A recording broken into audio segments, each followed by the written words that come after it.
Price Lord brothers, praise Lord sisters. Brothers sisters, இன்னைக்கு ஆவியானவரோட துணையோட எந்த காரியங்களை குறித்து நாம் அறிந்து கொள்ள போகிறோம் இந்த படிப்பினையில அப்படின்னு சொல்லி பார்க்கும்போது, தேவனுடைய ராஜ்யம் இருக்கு இல்லைங்களா?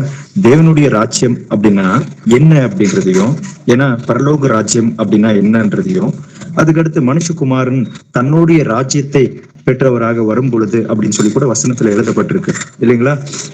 இந்த மூன்று ராஜ்யங்களும் வெவ்வேறு ராஜ்யங்களா அப்படின்னு சொல்லி கேட்டீங்கன்னா, வேத வசனம் உறுதிப்படுத்துகின்ற ஒரு விஷயம் என்ன அப்படின்னு சொல்லி கேட்டீங்கன்னா, இந்த மூன்று ராஜ்யமும் ஒரே ராஜ்யம் தான்.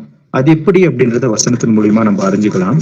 அதுக்கடுத்து தேவனுடைய ராஜ்யத்தை நான் பெற்றுக்கொண்டு வரும் வரைக்கும் உங்கள சில பேர் இங்க இருக்கிறவங்கள சில பேர் வந்துட்டு மறிக்காம இருப்பீங்க அப்படின்னு சொல்லி கூட ஏசப்பா மத்தாய் 16வது அதிகாரத்துல 28வது வசனத்துல சொல்லியிருப்பாரு. இந்த வசனத்தை நிறைய பேர் வந்துட்டு அப்படின்னா நிறைய பேர் சீஷருங்களா மறிச்சுட்டாங்களே, ஏசப்பா வந்துட்டு உயிர் தெழுந்தாங்க, வந்தாங்க, இன்னும் அவருடைய ராஜ்யத்தை பெற்றுக்கொண்டவராக இன்னும் அவருடைய ராஜ்யத்தை அவர் ஸ்தாபிக்கவே இல்லையே அப்படின்னா, ஏசப்பா அவருடைய ராஜ்யத்தை ஸ்தாபிக்கல, அவர் மேல வந்துட்டு விசுவாசத்தை வச்சிருந்த அந்த சீஷர்கள் கூட அவங்களுக்கு மரணம் சம்பவிச்சிடுச்சு, அதனால இந்த வசனம் வந்துட்டு நிறைவேறலையோ அப்படின்றது போல கூட சில தர்க்கங்களை நம்மளால பார்க்க முடியும். இந்த வசனத்தை வந்துட்டு சில பேர் படிக்கும் பொழுது இந்த கள்ள போதகர்கள் இருக்கிறாங்க இல்லைங்களா, கள்ள எழுத்தாணிகள் அப்படின்னு சொல்லி, அப்படிப்பட்ட கள்ள எழுத்தாணிகளா இருக்கிற இந்த கட்டட சபை கள்ள போதகர்கள சில பேர் இத எப்படி பிரசங்கிப்பாங்க அப்படின்னு சொல்லி பார்க்கும்போது, ஏசப்பா வந்துட்டு இது தன்னுடைய ராஜ்யத்தை பெற்றுக்கொண்டவராக அவர் வரும் வரைக்கும் அங்க நின்று கொண்டவர்கள சில பேர் மறிப்பதில்லை அப்படின்னு சொல்லி ஏசப்பா சொல்லி இருக்கிறாரு. அதுல சில பேர் அப்படின்னு சொல்லிட்டு இருக்கிறது யோவானதான் ஏசப்பா அப்படி சொல்லி இருக்கிறாரு அப்படின்னு சொல்லி ஒரு குரூப் சொல்லுது. ஏகப்பட்ட டினாமினேஷன்ஸ் இருக்கு இல்லைங்களா கிறிஸ்தவத்துக்குள்ள. அவங்க கிறிஸ்தவத்தை ஒரு மதமாவும், அதுக்கடுத்து அதுல வந்துட்டு நிறைய விதமான பிரிவினைகளையும் நம்மளால பார்க்க முடியுது. ஆனா எது வேதத்தின் அடிப்படையில இருக்கு அப்படிங்கிறத நம்ம எதன் மூலியமாக அறிந்து கொள்ள முடியும்? வேதத்தை பார்த்து அப்படியே அந்த நடக்கையை பார்க்கும்போது கிளியராகவே நம்மளால ஐடென்டிஃபை பண்ண முடியும். இதுதான் ஆண்டவருடைய பாதை. இதுக்கு பொறும்பே இருக்கிற எந்த விஷயங்களா இருந்தாலும் அது ஆண்டவர்னால உண்டாக்கப்பட்டதல்ல, அது பிசாசினால் உண்டானது அப்படின்றது போலதான் வசனம் உறுதிப்படுத்துது இல்லைங்களா? உள்ளதை உள்ளதென்றும் அப்படின்னு சொல்லி சொல்ற அந்த வசனத்திலேயே அதை காட்டிலும் அதிகமானது ஒன்று வரும் பொழுது அது தீமையினால் உண்டாயிருக்கும் அப்படின்னு சொல்லி வசனத்துல எழுதப்பட்டிருக்கு இல்லைங்களா? இப்படி கள்ள திருச்சபைகள்ல இப்படிப்பட்ட ஒரு கள்ள எழுத்தாணிகள் இது கொடுக்குற எக்ஸ்பிளனேஷன் எப்படி இருக்கும் அப்படின்னு சொல்லி கேட்டீங்கன்னா, அப்படின்னா ஏசப்பா அவருடைய ராஜ்யத்தை பெற்றவராக அவர் இன்னும் இது வரைக்கும் வராம இருக்கிறாரு. அவருடைய 2ஆம் வருகை வரைக்குமே சில பேர் உயிரோட இருப்பாங்க. அதுலயும் முக்கியமா அவருடைய சிஷ்யர்களை ஒரு சிஷ்யனா இருக்கிற யோவான், அப்போஸ்தலன் ஆகிய யோவான் இருக்கிறாரு. அவர் வந்துட்டு இன்னும் உயிரோட இருக்கிறாரு. அவர் வந்துட்டு இந்த பெரிய பெரிய இந்த இமாலய பர்வதம் எல்லாம் இருக்கு இல்லைங்களா, அப்படிப்பட்ட ஒரு பெரிய மவுண்டன், ஒரு கவிக்குள்ள ஒரு குகையில வாழ்ந்து கொண்டிருக்கிறாரு. அவருக்கு ஏசப்பா வர்ற வரைக்குமே அவருக்கு மரணமே சம்பவிக்காது அப்படின்றது போலையான சில கள்ள போதகங்கள்லாம் கிறிஸ்தவத்துக்குள்ள பரவி இருக்கு. ஆனா சீஷர்களா இருக்கிற நமக்கு இதை குறித்துதான தெளிவு நிச்சயமா இருக்கணும். ஏசப்பா சொல்லி இருக்கிறாருன்னா அந்த வார்த்தை நிறைவேறணும் இல்லைங்களா? அதுக்கு அடுத்து நிறைவேறணும் அப்படின்றதுக்காக இப்படி எல்லாம் எக்ஸ்பிளனேஷன் எடுத்துக்க கூடாது. அதுக்கு இன்னும் சில வசனங்களையும் அவங்க வந்துட்டு சொல்லுவாங்க. இந்த யோவான் புத்தகத்துல இந்த கடைசி அதிகாரத்துல பார்க்கும்போது பேதுரு வந்துட்டு யோவானை பத்தி விசாரிக்கும் போது ஏசப்பா ஒரு பதில் கொடுப்பாரு. நான் வரும் வரைக்கும் இவன் உயிரோடவே இருந்தா உனக்கு என்ன அப்படின்னு சொல்லி ஏசப்பா கேட்பாரு. அப்படி கேட்டதுக்கு அடுத்து சீஷருங்களுக்குள்ளெல்லாம் ஒரு கேள்வி எழும்பிச்சான். என்னன்னு சொல்லி, இல்ல யோவானுக்கு மரணம் இருக்காது போல அப்படின்றது போல அவங்களா பேசிக்கிட்டாங்க அப்படின்றது போல ஆவியானவர் எழுதியிருப்பாரு. அந்த வசனத்துக்கும் அவங்க என்னன்னு சொல்லி எக்ஸ்பிளனேஷன் கொடுப்பாங்கன்னா, பாத்தியா சீஷருங்களா பேசிக்கினாங்க அப்படின்னா உண்மையாவே அவர் உயிரோட இருக்கிறாரு. என்னது ஏசப்பா சொன்ன அந்த வார்த்தை வந்துட்டு பொய்யாறக்கூடாது, அதுக்காக நான் வந்துட்டு அது உறுதிப்படுத்துறதுக்காக நானா ஒரு கற்பனையை போலையான சில விஷயங்களை சொல்றேன் அப்படின்னு சொல்லி ஆதியாகமத்துல ஆதாம்லாம் வந்துட்டு 930 வருஷம் இப்படி ஆயிரக்கணக்கான வருஷங்கள்ல நிறைய பேர் உயிரோடு வாழ்ந்திருக்கிறதுக்கு நிறைய வேத வசனத்தின் ஆதாரங்கள் இருக்கே. இந்த ஆதாரத்தோட நாங்க ஒப்பிட்டு ஆமா அப்போஸ்தலனாகிய யோவான் உயிரோட இருக்கிறாரு அப்படின்றது போலெல்லாம் ஆண்டவர் சொல்லி இருக்கிறது உண்மை, அவர் ஏமாத்த மாட்டாரு அப்படின்றதுக்காக இவங்க உலக ரீதியா தங்களுக்கே உண்டான அவங்களுடைய ஒரு கற்பனையின் உலகத்துக்குள்ள இருந்து சில எக்ஸ்பிளனேஷனை அவங்க முன் வைக்கிறாங்க. ஆனா வேதம் அதை அங்கீகரிக்குதா அப்படின்னு சொல்லி கேட்டீங்கன்னா கண்டிப்பா இல்லை. அப்படின்னா வேத வசனங்கள் இப்போ ஒரு பொழுதும் பொய்யா இருக்காது இல்லைங்களா? வானமும் பூமியும் அழியிற வரைக்குமே ஏதோ அவருடைய உதடுகளிலிருந்து புறப்பட்ட ஒவ்வொரு வார்த்தைகளும் நிறைவேறும் அப்படின்னு சொல்லி இருக்கிறாரு. அப்படின்னா இந்த வசனம் நிறைவேறி இருக்கா? பரலோக ராஜ்யம் அப்படின்றது பிரத்யட்சமாக வருகின்ற ஒரு விஷயமா இருக்கா அப்படின்னு சொல்லி கேட்டீங்கன்னா ஆமா, பிரத்யட்சமாக வரும். அப்படியே இப்போ நம்ம பரலோக ராஜ்யத்துக்குள்ள பரலோக ராஜ்யத்தின் ஆள்விகையில நாம் இருக்கிறோமா? நாம் பரலோகத்தின் ஒரு குடிகளாக, நாம் பரலோக ராஜ்யத்தின் அந்த சிட்டிசன்ஷிப் உடையவர்களாக நம்ம இந்த உலகத்தில் இருக்கும்போது அப்படிப்பட்டவர்களாக நாம் இருக்கிறோமா அப்படின்ற எல்லா விஷயங்களை தான் இன்னைக்குடைய பைபிள் ஸ்டடியில நம்ம தெரிஞ்சுக்க போறோம். இதுக்கு முதல் வசனத்தை வாசிக்கலாம். மத்தாய் 16வது அதிகாரம் 28வது வசனம். இங்கே நிற்கிறவர்களில் சிலர் மனுஷகுமாரன் தம்முடைய ராஜ்யத்தில் வருவதை காணும் முன் மரணத்தை ருசி பார்ப்பதில்லை என்று மெய்யாகவே உங்களுக்கு சொல்லுகிறேன் என்றார். ஆமென். இங்க வசனத்துல கவனிச்சு பாருங்களேன். இங்க நிக்கிறவர்களில் சில பேர் மனுஷகுமாரன் தம்முடைய ராஜ்யத்தில் வரும் முன் ஏதோ மரணத்தை அனுபவிப்பதில்லை அப்படின்றது போல சொல்றாங்க இல்லைங்களா? ஆனா இங்க இந்த வசனத்துல மனுஷகுமாரன் தம்முடைய ராஜ்யத்தில் வரும் முன் அப்படின்னு சொல்லி எழுதப்பட்டிருக்கு இல்லைங்களா? மனுஷகுமாரன் தம்முடைய ராஜ்யத்தில் வரும் முன் அப்படின்னு சொன்னா என்னன்னு சொல்லி அர்த்தம்? அவருடைய 2ஆம் வருகையில அவர் வந்து அவருடைய ராஜ்யத்தை ஸ்தாபிப்பாரு அப்படின்றது போல இப்படிப்பட்ட ஒரு விஷயமா புரிந்து கொண்டு, ஆமா பகிரங்கமா ஏசப்பா வந்துட்டு அவர் ராஜ்யத்தை ஸ்தாபிப்பாங்களே, அப்போ வரைக்குமே உயிரோட தான் இருக்க போறாங்க, சீஷர்களை சில பேர் உயிரோட இருக்கிறாங்க அப்படின்றது போல ஒரு தவறான உபதேசங்கள் வந்துட்டு பரவி இருக்கு. ஆனா இங்க ஏசப்பா சொல்ற விஷயங்களை நம்ம முக்கியமா கவனிக்கணும். மனுஷகுமாரன் தம்முடைய ராஜ்யத்தை பெற்றுக்கொண்டவராக அப்படின்னு சொல்லி எழுதப்பட்டிருக்கு. அதுக்கடுத்து இதே வசனத்தை, இதோடைய பேரலல் வசனம் மார்க் 9வது அதிகாரம் 1வது வசனத்துல எழுதப்பட்டிருக்கு. அங்க என்னன்னு சொல்லி சொல்றாரு அப்படின்னு சொல்லி பார்க்கலாம். மார்க் 9வது அதிகாரம் 1வது வசனம். அங்கேயும் அவர் அவர்களை நோக்கி, இங்கே நிற்கிறவர்களில் சிலர் தேவனுடைய ராஜ்யம் பலத்தோடே வருவதை காணும் முன் மரணத்தை ருசி பார்ப்பதில்லை என்று மெய்யாகவே உங்களுக்கு சொல்லுகிறேன் என்றார். ஆமேன். இங்க ஏசப்பா பேசும்போது என்னன்னு சொல்லி இருக்கிறாரு? தேவனுடைய ராஜ்யம் இதோ பலத்தோடு வந்திருக்கிறத காணும் முன் இங்க நிக்கிறவர்கள் சில பேர் மரணத்தை ருசி பார்ப்பதில்லை அப்படின்னு சொல்லி எழுதப்பட்டிருக்கு இல்லைங்களா? அப்படின்னா தேவனுடைய ராஜ்யம் பலத்தோட வந்திருக்கிறத காணும் முன் அவங்க வந்துட்டு மரணத்தை ருசி பார்ப்பதில்லை, தேவனுடைய ராஜ்யம் அப்படின்னு சொல்லி எழுதப்பட்டிருக்கு. இதுக்கு முன்னாடி நம்ம வாசிச்ச அந்த வசனத்துல மனுஷகுமாரன் தம்மோடைய ராஜ்யத்தில் வரும்பொழுது அப்படின்னு சொல்லி எழுதப்பட்டிருக்கு இல்லைங்களா? அப்படின்னா தேவனுடைய ராஜ்யம், மனுஷகுமாரனுடைய ராஜ்யம் அப்படின்னு சொல்லி எழுதப்பட்டிருக்கிறது. ரெண்டுமே வெவ்வேறு ராஜ்யம் கிடையாது, ஒரே ராஜ்யம் தான். அந்த ராஜ்யத்துக்குள்ள நம்ம ஒவ்வொருத்தருமே பிரவேசிக்க போறோம். பிரவேசிக்கிறதுக்கு உண்டான அந்த தகுதிகளை இந்த உலகத்துல இருக்கும் பொழுதே நாம் அடைய வேண்டும். அந்த தகுதிகளை நாம் சம்பாதித்து கொள்ள வேண்டும். அது சம்பாதித்து கொள்ளுகிறதுக்கு அவர் உன்னதத்திலிருந்து பலனாக நம்ம ஒவ்வொருத்தர் மேலேயும் இறங்கி வந்திருக்கிறாரு. அதுக்குண்டான ஒவ்வொரு அருகதையும் அவர் நம்மளுக்கு அந்த குவாலிட்டிஸ கொடுப்பாரு. அது எப்படி கொடுப்பாரு அப்படின்றதெல்லாம் தெரிஞ்சுக்கிறதுக்கு முன்னாடி இதோட இன்னொரு வசனத்தை ஒப்பிட்டு நம்ம பார்க்கலாம். லூக்கா 9வது அதிகாரம் 27வது வசனம். இங்கே நிற்கிறவர்களின் சிலர் தேவனுடைய ராஜ்யத்தை காணும் முன் மரணத்தை ருசி பார்ப்பதில்லை என்று மெய்யாகவே உங்களுக்கு சொல்கிறேன் என்றார். ஆமென். இங்க கூட என்னன்னு சொல்லி எழுதப்பட்டிருக்கு பாருங்க.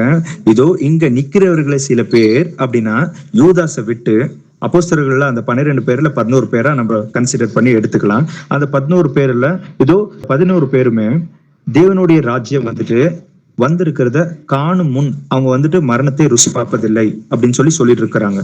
அப்படின்னா தேவனுடைய ராஜ்யத்தை இவங்க நிச்சயமா அவங்க உடலுக்கு ஒரு மரணம் அப்படின்றது சம்பவிக்கிறதுக்கு முன்னாடி அவங்க வந்துட்டு அவங்க கண்ணால தேவனுடைய ராஜ்யம் பலத்தோட இறங்கி வந்து எல்லா காரியங்களும் அங்க நடக்கிறத அவங்க கண்ணால பார்த்ததுக்கு அடுத்தா அவங்க மரணத்தை ருசி பார்த்திருப்பாங்க. வேதத்தின் அடிப்படையில சொல்லணும் அப்படின்னு சொன்னா கிறிஸ்துக்குள்ள நித்திரை அடைந்திருப்பாங்க. அந்த குடியிருப்பாகிய அந்த வீடை அவங்க வந்துட்டு விட்டு பிரியறதுக்கு முன்னாடி அவங்க வந்துட்டு அந்த மரணத்தை ருசி பார்க்கறதுக்கு முன்னாடி தேவனுடைய ராஜ்யம் வந்திருக்கிறத அவங்க கண்ணால பார்த்திருக்காங்க அப்படின்னு சொல்லி வசனம் உறுதிப்படுத்துது. அதெல்லாம் எப்படி அப்படின்னு சொல்லி தெரிஞ்சுக்கிறதுக்கு முன்னாடி தேவனுடைய ராஜ்யம், பரலோக ராஜ்யம், மனுஷகுமாரனுடைய ராஜ்யம் இந்த 3 ராஜ்யங்களும் ஒரே ராஜ்யத்தை தான் குறிக்குது அப்படின்றதுக்காக சில வசனங்களை நம்ம வாசிக்கலாம். இதுக்கு முதலாம் வசனத்தை வாசிங்க. மத்தாய் 13வது அதிகாரம் 41வது வசனம். மனுஷகுமாரன் தம்முடைய தூதர்களை அனுப்புவார், அவர்கள் அவருடைய ராஜ்யத்தில் இருக்கிற சகல இடரல்களையும் அக்கிரமம் செய்கிறவர்களையும் சேர்த்து. ஆமென். மனுஷகுமாரன் தன் தூதர்களை அனுப்புவார் அப்படின்னு சொல்லி சொன்னதுக்கு அடுத்து பாருங்க, அவருடைய ராஜ்யத்திலிருந்த அந்த அக்கிரமக்காரர்கள் எல்லாரையும் அவர் எடுத்து போடுவார் அப்படின்னு சொல்லி எழுதப்பட்டிருக்கு. அப்படின்னா இங்க மனுஷகுமாரனுடைய ராஜ்யம் அப்படின்னு சொல்லியும், மனுஷகுமாரனுடைய ராஜ்யத்துல அக்கிரமக்காரர்கள்னா யாரு அப்படின்னு சொல்லி கேட்டீங்கன்னா, கிரமமாக நடக்க வேண்டும் என்கின்ற தேவனுடைய வார்த்தைக்கு அப்பால் நடந்தவர்கள், தேவனுடைய வார்த்தைக்கு விரோதமாக செயல்பட்ட கிறிஸ்தவர்கள் என்று சொல்லி, புறம்பே கிறிஸ்தவர்கள் என்கிறதை போலவும், புறம்பே இதோ தங்களை வெளி தோற்றத்துல ஒரு சீஷர்களை போலவும் காண்பித்து கொண்டு உள்ளத்திலிருந்து மனப்பூர்வமாக மனம் திரும்பாமல் இருந்தவர்கள், அவர்கள் எல்லாரையும் என்ன பண்ணாரா, அவர் அவருடைய ராஜ்யத்திலிருந்து எடுத்து போட்டாரு அப்படின்னு சொல்லி வசனத்துல எழுதப்பட்டிருக்கு. ஆனா இங்க முக்கியமா நம்ம கவனிக்க வேண்டியது மனுஷகுமாரனுடைய ராஜ்யம் அப்படின்னு சொல்லி எழுதப்பட்டிருக்கு. இன்னொரு இதோடைய பேரலல் வசனத்தை இதுக்கு முன்னாடி நம்ம வாசிச்சோம். மத்தாய் 16வது அதிகாரம் 28வது வசனத்துல மனுஷகுமாரன் தம்முடைய ராஜ்யத்தை பெற்றவராக வரும் பொழுது அப்படின்னு சொல்லி எழுதப்பட்டிருக்கு இல்லைங்களா? அங்கு கூட மனுஷகுமாரனுடைய ராஜ்யம் அப்படின்னு சொல்லி எழுதப்பட்டிருக்கு.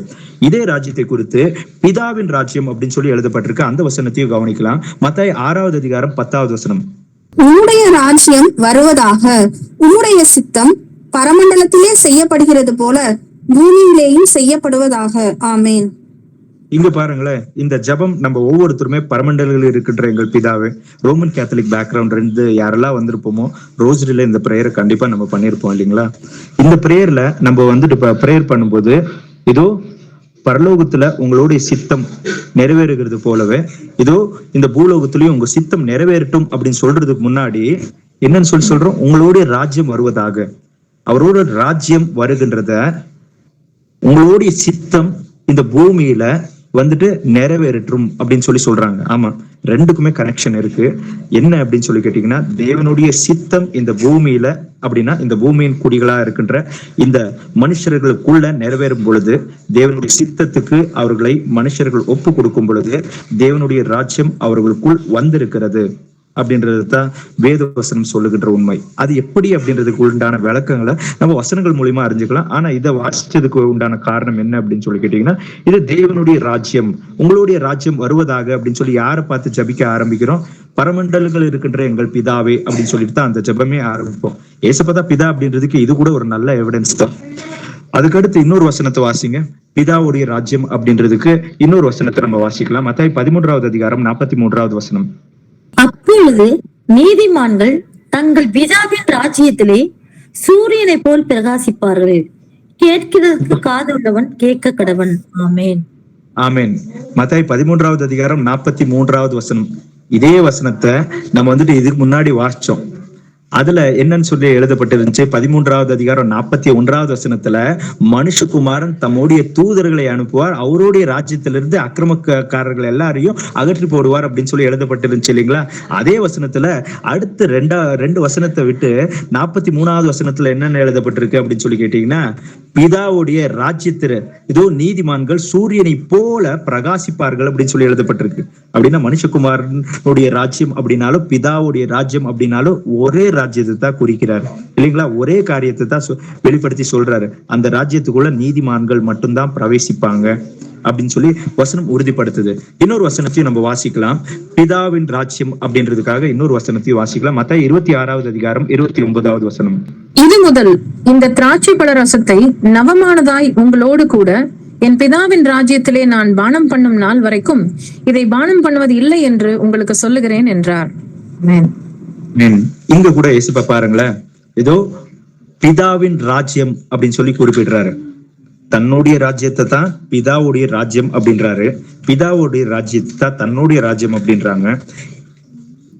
பிதாவுடைய ராஜ்யமும் தம்முடைய ராஜ்யத்தை தான் தேவனுடைய ராஜ்யம் அப்படின்னு சொல்லி சொல்றாரு. அந்த தேவனுடைய ராஜ்யத்தை தான் ஏசப்பா பரலோக ராஜ்யம் அப்படின்னு சொல்லி கூட குறிப்பிட்டு பேசியிருக்கிறார். அதையும் கூட வசனங்கள்ல நம்ம கவனிக்கலாம். மத்தாய் 4வது அதிகாரம் 23வது வசனம். பின்பு இயேசு கலிலேயா எங்கும் சுற்றி நடந்து அவர்களுடைய ஜெப ஆலயங்களில் உபதேசித்து ராஜ்யத்தின் சுவிசேஷத்தை பிரசங்கித்து ஜனங்களுக்கு உண்டாயிருந்த சகல வியாதிகளையும் சகல நோய்களையும் நீக்கி சொஸ்தமாக்கினார். ஆமேன். ஆமென். பாருங்களேன், கலிலாயை எங்கேயும் போய் அங்க இருக்கிற ஜப ஆலயங்கள்ல உபதேசித்து ராஜ்யத்தின் சுவிசேஷத்தை அவர் அறிவித்திருக்கிறார் அப்படின்னு சொல்லி நம்ம பார்க்கிறோம். ராஜ்யத்தின் சுவிசேஷம், சுவிசேஷம் என்றால் என்ன? அப்போஸ்தலர் நடவடிக்கைகள்லாம் நம்ம பார்க்கிறோம். என்ன? உங்களை சீர்படுத்தும்படிக்கு, உங்களுடைய கெட்ட நடக்கைகளிலிருந்து உங்களை மாற்றி நல்ல நடக்கைகள் அப்படின்றது தேவனுடைய கண் பார்வையில ஏற்றவைகள் எது அப்படின்றத நீங்க தெரிஞ்சுட்டு அதன்படி நடக்கணும். அதுதான் சுவிசேஷம் இல்லைங்களா? தேவனுடைய கண் பார்வைக்கு நலமானது எது, தேவனுடைய கண் பார்வைக்கு இதோ எரிச்சலை உண்டாக்குன்ற பாவத்தின் துஷ்செயல்கள் எது அப்படின்றது தெரிஞ்சதுக்கு அடுத்து அந்த பாவங்களை விட்டு மனம் திரும்பணும். ஆனா இங்க பாருங்களேன், ராஜ்யத்தின் சுவிசேஷம் அப்படின்னு சொல்லி எழுதப்பட்டிருக்கு. இது எந்த ராஜ்யத்தின் சுவிசேஷம் அப்படின்றது வசனத்தை வாசிக்கலாம். மத்தேயு 5வது அதிகாரம் 10வது வசனம். மத்தேயு 5வது அதிகாரம் 10வது வசனம். நீதி நிமித்தம் துன்பப்படுகிறவர்கள் பாக்கியவான்கள், பரலோக ராஜ்யம் அவர்களுடையது. ஆமென். நீதியம் நிமித்தம் துன்பப்படுகிறவர்கள் பாக்கியவான்கள் அப்படின்னு சொல்லி எழுதப்பட்டிருக்கு. நீதி நிமித்தம் அப்படின்னு சொன்னா தேவனுடைய வசனத்தை ஏற்றுக்கொண்டு நடக்கின்றது நிமித்தமாக நான் துன்பப்படுகிறேன். அந்த துன்பப்பட்டாலும் பரவாயில்ல, எனக்கு தேவனுடைய நீதியை மீறி, தேவனுடைய வசனத்தை மீறி எனக்கு கிடைக்கின்ற லாபமோ, தேவனுடைய வசனத்தை மீறி எனக்கு கிடைக்கின்ற மாம்சத்தின் சிற்றின்பமோ எனக்கு வேண்டாம். தேவனுடைய வார்த்தையை நான் ஏற்றுக்கொண்டு அதன்படி நடக்கின்றதுனால எனக்கு எந்த துன்பம் வந்தாலும் எனக்கு அது ஆனந்த பாக்கியம் அப்படின்னு சொல்லி எண்ணுகின்ற அப்படிப்பட்ட மனநிலைமையில ஒரு சீஷன் இருந்தால் பரலோக ராஜ்யம், மனுஷகுமாரனுடைய ராஜ்யம், தேவனுடைய ராஜ்யம், பிதாவுடைய ராஜ்யம், பரலோக ராஜ்யம், அதோடைய ஒரு மகனா, அதோடைய ஒரு குடிமகனா நம்ம மாறிடுவோம் அப்படின்னு சொல்லி வசனத்துல எழுதப்பட்டிருக்கு. இன்னொரு வசனத்தையும் நம்ம வாசிக்கலாம். மத்தேயு 13வது அதிகாரம் 18வது வசனம். ஆகையால் விதைக்கிறவனை பற்றிய உவமையை கேளுங்கள். ஆமென். ஆமென். இங்கே வசனத்துல நீங்க கவனிச்சு பார்க்கும்போது அப்படியே தொடர்ச்சியா 19வது வசனத்துல எழுதப்பட்டிருக்கும். இதோ எவனானாலும் இதோ பரலோக ராஜ்யத்தின் வசனத்தை கேட்டு அதை அறிந்து கொள்ளாமல் இருக்கும் பொழுது பிசாசு அவனுடைய இருதயத்தில் விதைத்ததை எடுத்து போடுவான் அப்படின்னு சொல்லி எழுதப்பட்டிருக்கும். அப்படின்னா பரலோக ராஜ்யத்தின் வசனங்களை ஒருவன் அறிந்து கொள்ளாத பொழுது, அறிந்து கொள்ளாமல் இருக்கிறதுக்கு காரணம் என்ன சொல்லுங்க? அதனால் அதை அறிந்து கொண்டு நான் என்ன செய்ய வேண்டும்? அறிந்து கொள்ளுகின்றவன் யாரா இருப்பான்? அதோ அறிந்து கொள்ளுக்கு உண்டான அந்த ஆவல் அவனுக்குள் இருந்து, ஓ இது எல்லாத்தையும் செய்யும் பொழுது, இதன்படியாக இப்படிப்பட்ட காரியங்களை நான் மாற்றிக்கொள்ளும் பொழுது நான் பரலோக ராஜ்யத்துக்குரியவனாக நான் மாற முடியும், நான் தேவனுக்கு பிள்ளை என்று சொல்லி அழைக்க முடியும், இந்த உலகத்தின் பிரயாணத்திலும் அந்தகார இருளின் செயல்களுக்கு இதோ என்மேல் அதிகாரம் வராமல் நான் அதை மேற்கொள்ளுகின்றவனாக இருப்பேன் என்கின்ற ஒரு ஆவலோடு கேட்கின்றவனாக இருக்கும் பொழுது பரலோக ராஜ்யத்தின் வசனங்களை அறிந்து கொள்ள மனதா இருப்பான். ஆனா இந்த இடத்துல பாருங்களேன், பரலோக ராஜ்யத்தின் வசனங்களை அப்படின்னு சொல்லி எழுதப்பட்டிருக்கு. அப்படின்னா பரலோக ராஜ்யத்தை எதுல ஏசப்பா விவரித்து காமிக்கிறார் அப்படின்னு சொல்லி கேட்டீங்கன்னா, அவருடைய வசனத்துல தான் பரலோக ராஜ்யத்தை குறித்துதான அனுபவத்தை ஆண்டவர் இந்த உலகத்திலிருந்து அதோடைய குடிகளா இருக்கிற அந்த பரலோக ராஜ்யம் என்கிற அந்த குடியிருப்புக்கு நாம் குடிமகன்களாக மகள்களாக நாம் அந்த இடத்துக்கு போய் நாம் வாழ்கின்றதுக்கு தகுதி நமக்குள் வேண்டும். அந்த தகுதி என்கின்றத தேவனுடைய வசனம் என்கின்றது நமக்கு கொடுக்கும். அந்த வசனத்தின் அடிப்படையில் தேவனுடைய இருதயத்தின் எல்லா நினைவுகளையும் அவருடைய உணர்வுகளையும் நாம் அவருடைய வார்த்தைகள் மூலமாகத்தான் அவருடைய என்னன்னு சொல்வது, அவர் என்ன எதிர்பார்க்கிறாரு அப்படின்றது அவருடைய வார்த்தைகள் மூலமாக அவர் வெளிப்படுத்தி வேதாகமத்தில் எழுதி வைத்திருக்கிறார். ஒரு மனுஷன் எப்படியாக வாழ வேண்டும், எதை அவன் விரும்ப வேண்டும், எதை அவன் வெறுக்க வேண்டும் என்கிற எல்லா காரியங்களையும் ஆண்டவர் எழுதி வைத்திருக்கிறார் இல்லைங்களா? எழுதி வைத்திருக்கிறார் அப்படின்னும் பொழுது அதை நான் அறிந்து கொள்ளவும், அந்த பரலோக ராஜ்யத்தின் நீதி கேட்டதன்படி என்னை மாற்றிக்கொள்ளவும் நான் எப்பொழுதும் வாஞ்சையோடு கூட இருந்து ஆயத்தப்படணும் அப்படின்னு சொல்லிட்டு தான் இயேசுப்பா ஒவ்வொரு விஷயங்களையும் அவருடைய பிள்ளைகளாகிய நம்ம கிட்ட பேசிட்டே வராரு. இன்னொரு வசனத்தையும் நம்ம வாசிக்கலாம். மத்தேயு 13வது அதிகாரம் 52வது வசனம். மத்தேயு 13வது அதிகாரம் 52வது வசனம். அப்பொழுது அவர் அவர்களை நோக்கி, இப்படி இருக்கிறபடியால் பரலோக ராஜ்யத்துக்கு அடுத்தவைகளில் உபதேசிக்கப்பட்டு தேறின வேத பாரகன் எவனும் தன் பொக்கிஷத்திலிருந்து புதியவைகளையும் பழையவைகளையும் எடுத்து கொடுக்கிற வீட்டு எஜமானாகிய மனுஷனுக்கு ஒப்பாய் இருக்கிறான் என்றார். ஆமென். பரலோக ராஜ்யத்துக்கு அடுத்தவைகளை உபதேசிக்கப்பட்டு தேறினவன் அப்படின்னு சொல்லி எழுதப்பட்டிருக்கு. இதோ பழைய உடன்படிக்கையில எழுதப்பட்டிருக்கிற வசனங்களையும் அதுல இருக்கிற அந்த அர்த்தங்களையும் எல்லாவற்றையும் கேட்டு ஆண்டவராகிய இயேசு கிறிஸ்து தாமே மாம்சத்தில் வெளிப்பட்ட பின்பு அவர் உபதேசித்த அந்த உபதேசத்தையும் கேட்டு அதையும் பயிற்சி முயற்சியினால் அதோ தன்னுடைய நடைமுறை வாழ்க்கைக்கு கொண்டு வந்திருக்கிற ஒரு மனுஷன் எதற்கு ஒப்பா இருக்கிறான்னா, வீட காவல் காக்கின்ற ஒரு எஜமானுடைய சேவகனை போல நம்ம ஒவ்வொருத்தருமே இருக்கிறோம் அப்படின்னு சொல்லி இயேசுப்பா சொல்றாரு. வீட்டு விசாரணைக்காரனுக்கு ஒப்பா இருக்கிறோம் அப்படின்னு சொல்லி வசனத்துல எழுதப்பட்டிருக்கு. அப்படின்னா அவரோட பிள்ளைகளாகிய நமக்கு அந்த தகுதி அப்படின்றது எப்போ வருதா? தேவனுடைய வார்த்தையின் மூலியமாகத்தான்.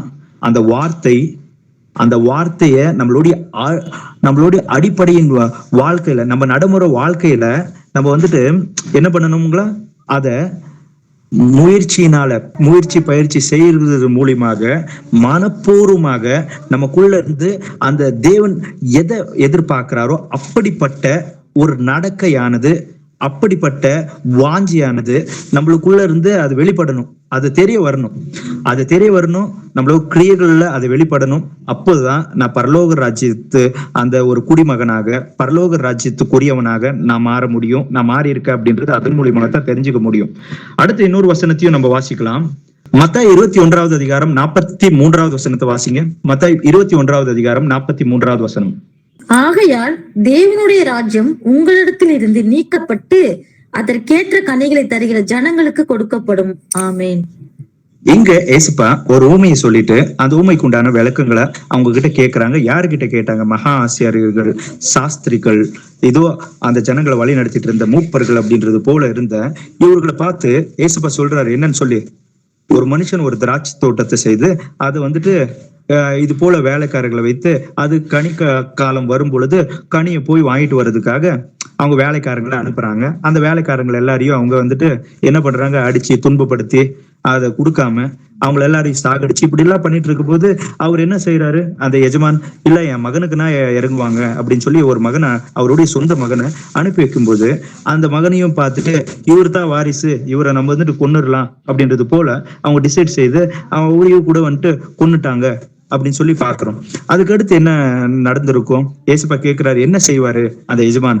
நிச்சயமா அவங்க யார வந்துட்டு அந்த தோட்டத்தை பாத்துக்கிறதுக்காக காவலாளிகளை வைத்திருந்தாங்களோ அவங்க எல்லாரையும் சங்கரிச்சு போட்டு வேற ஆளுக்கு கொத்தனைக்கு அத இப்படி காவல் காக்குறதுக்கு கொடுப்பாங்க அப்படின்றது போல அவங்க பதில் கொடுப்பாங்க.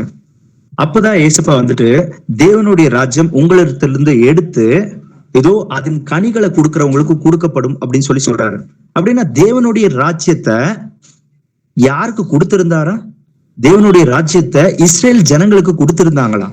ஆனா அந்த தேவனுடைய ராஜ்யத்துக்கு ஏற்றதன்படி பாத்திரவான்களாக தங்களை மாற்றி கொள்ளாமலேயே ஜன்ம சுபாவம் கொண்ட மனுஷர்களாகவே அவர் வாழ்ந்து வந்தது நிமித்தமாக நீங்கள் இதோ என்னுடைய வார்த்தையை ஏற்றுக்கொள்ள மறுக்கின்றவர்களாக இருக்கிறபடியினால் என்னுடைய வார்த்தைகளை யார் ஏற்றுக்கொள்ளுகிறார்களோ அப்படிப்பட்டவர்களுக்கு நான் என்னுடைய ராஜ்யத்தில் இதோ பங்கை கொடுப்பேன் அப்படின்னு சொல்லி ஏசப்பா என்ன பண்ணாரா, நாலா பக்கமா போய் எல்லாரையும் போய் இந்த திருமண அழைப்புக்கு அழைத்து கொண்டு வா அப்படின்னு சொல்லி தங்களுடைய சேவர்களை அனுப்புனாங்களா.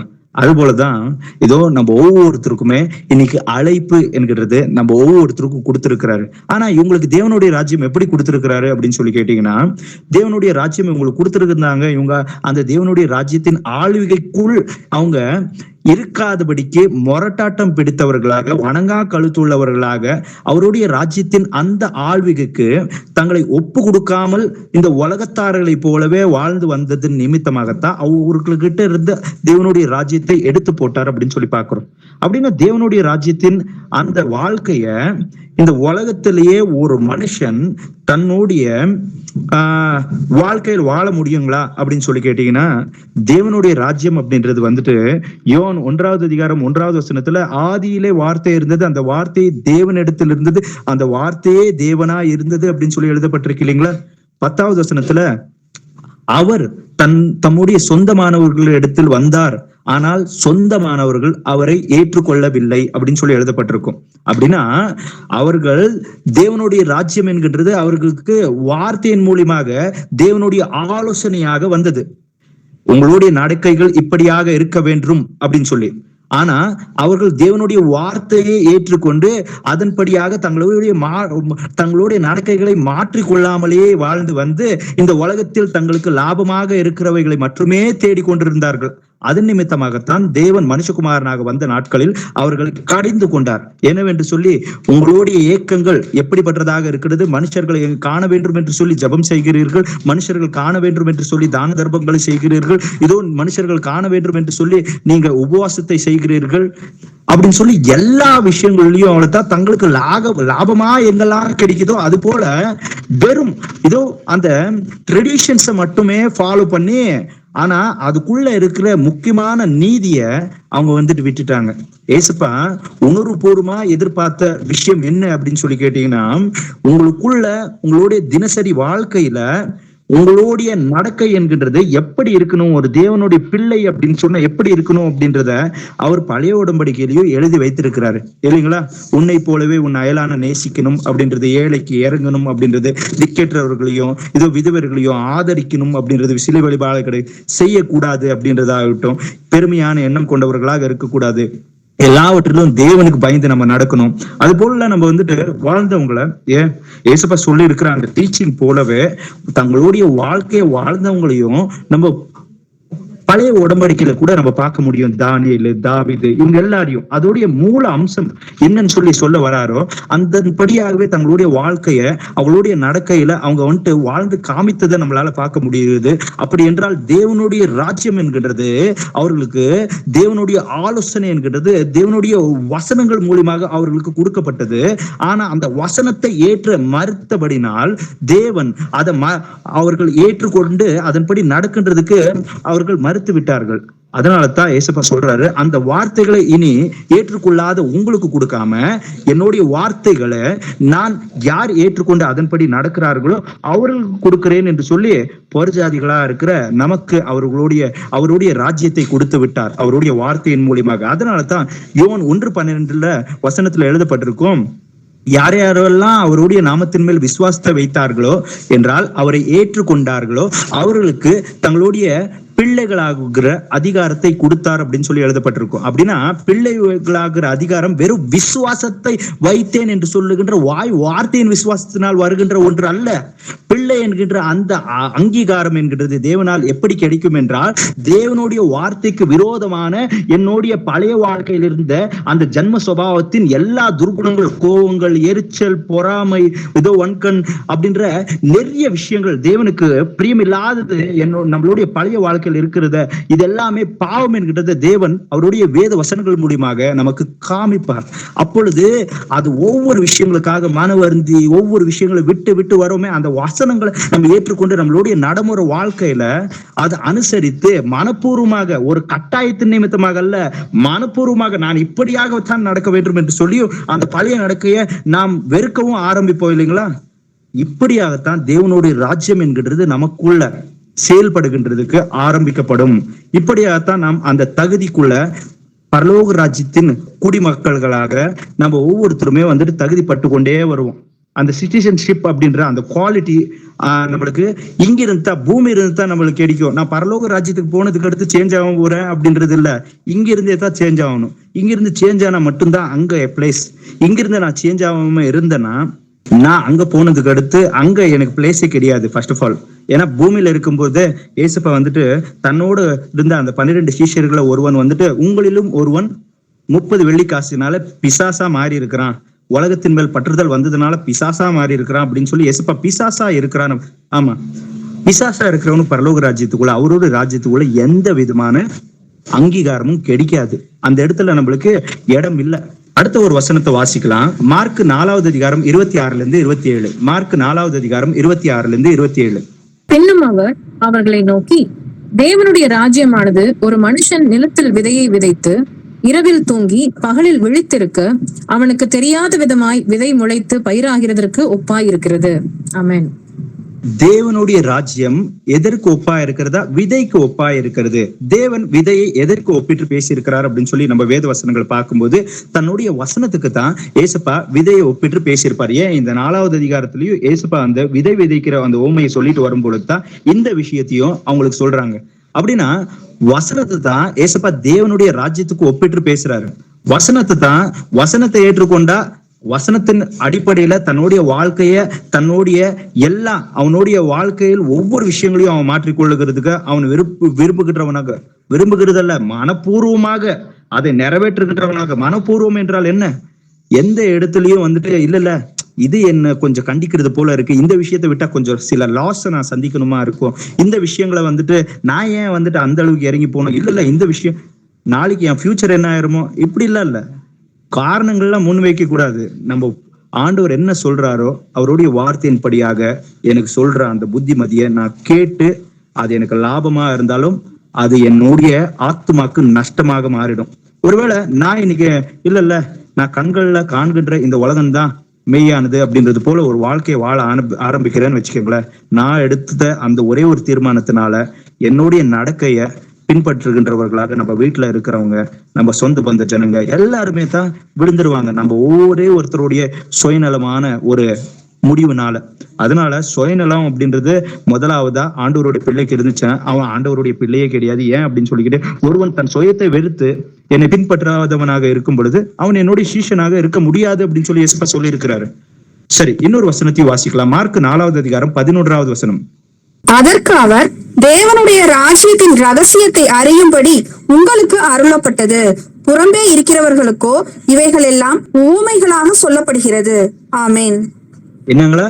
தேவனுடைய ராஜ்யத்தின் ரகசியங்களை அறிந்து கொள்ளும்படியாக உங்களுக்கு அனுகிரகம் செய்யப்பட்டிருக்கு அப்படின்றாரு.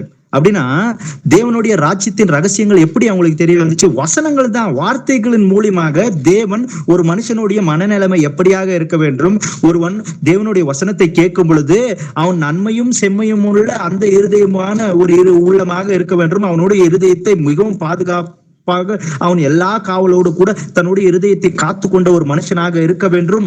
அவன் கேட்டு உணர்ந்து அவன் 30, 60, 100 அவன் கனி கொடுக்கிறவனாக இருக்கணும் அப்படின்னு சொன்னா பட்டு கேட்கணும். கேட்ட உடனே ஏசப்பா சொல்லிட்டு இருக்கிறத ஆமா இதன்படியாகத்தான் நான் செயல்படணும் இல்லையா? நான் வந்துட்டு வசனத்தை வெறும் கேட்கும் போது சந்தோஷப்படுறவனா இருந்தா பிரயோஜனம் கிடையாது. அப்புறமா நான் கல்பாறை போல ஆயிடுவேன். இன்னைக்கு கர்த்தருக்கு முன்னாடி என்னுடைய உள்ளம் எப்படி இருக்கு? கல்பாறை போல இருக்கா, இல்ல வழி அருகின் போல வந்துட்டு விதிக்கப்பட்ட விதையை போல ஜஸ்ட் சும்மாங்காட்டி கேட்கலாம் போயிட்டு வரலாம் அப்படின்றது போல இருக்கிறனா? அப்படி இருந்துச்சுன்னா அப்போ அந்த 3 hour 4 hour இல்ல ஒரு அரை நாள் நான் அங்க இருக்கிற வரைக்குமே வசனம் ஓடிட்டு இருக்கோம். அங்கிருந்து வெளியே வந்த உடனே வேற உலகத்தின் காரியங்கள் தான் எழுதயத்திலயோ சிந்தையிலயோ ஓடிட்டு இருக்கும். அதனாலதான் பச்சிக்கிற பறவை போல பிசாசு அங்க 6 மணி நேரம் 3 மணி நேரம் நான் உட்கார்ந்து இருக்கும் பொழுது வசன தாட்ஸ்ல ஓடிட்டு இருந்த அந்த தாட் ப்ரோசஸ் வெளியே வந்த உடனே என் தாட் ப்ரோசஸே வேறையா மாறிடுது, சிந்தைய. அதுதான் வழியா இருக்கு. அப்படின்னா அப்படி இருக்கிறனா அப்படி இருக்க கூடாது அப்படின்றாரு. அதுக்கடுத்து இதோ முச்செடியில விதைக்கப்பட்ட அந்த விதைகள் எப்படி இருந்துச்சா? உலகத்தின் கவலையினால, சிற்றின்ப மாய இச்சைகள்னால இழுக்கப்பட்டு. அப்படின்னா என்ன? வசனத்தை கேட்டதுக்கு அடுத்து வந்துட்டு அப்படியே கம்பேரிசன் பண்ண ஸ்டார்ட் பண்ற ஒவ்வொருத்தரையும். இல்லப்பா அப்படி இல்ல, இப்படி நானும் வாழ்க்கைய வாழணுமே அப்படின்னு சொல்லி. அதுக்கடுத்து என்ன ஆகுது? அந்த ஆசைகள் அவனுக்குள்ள பெருக பெருக பெருக பெருக ஆண்டவருடைய வசனத்தை நெருக்கி போடுது அந்த வசனங்கள். அதுக்கடுத்து அந்த கல்பாறையில விதிக்கப்பட்டது அதுதான், வேர் கொள்ளாதபடியினால் அப்படின்னு சொல்லி எழுதப்பட்டிருக்கும். வேர் கொள்ளாதபடியினால் அப்படின்னு சொன்னா என்ன? வசனத்தை கேட்டு தன்னுடைய நடைமுறை வாழ்க்கையில அதை அனுசரித்து அப்ளிகபிள் பண்ணி நடக்க ஆரம்பிப்பாங்க இல்லைங்களா?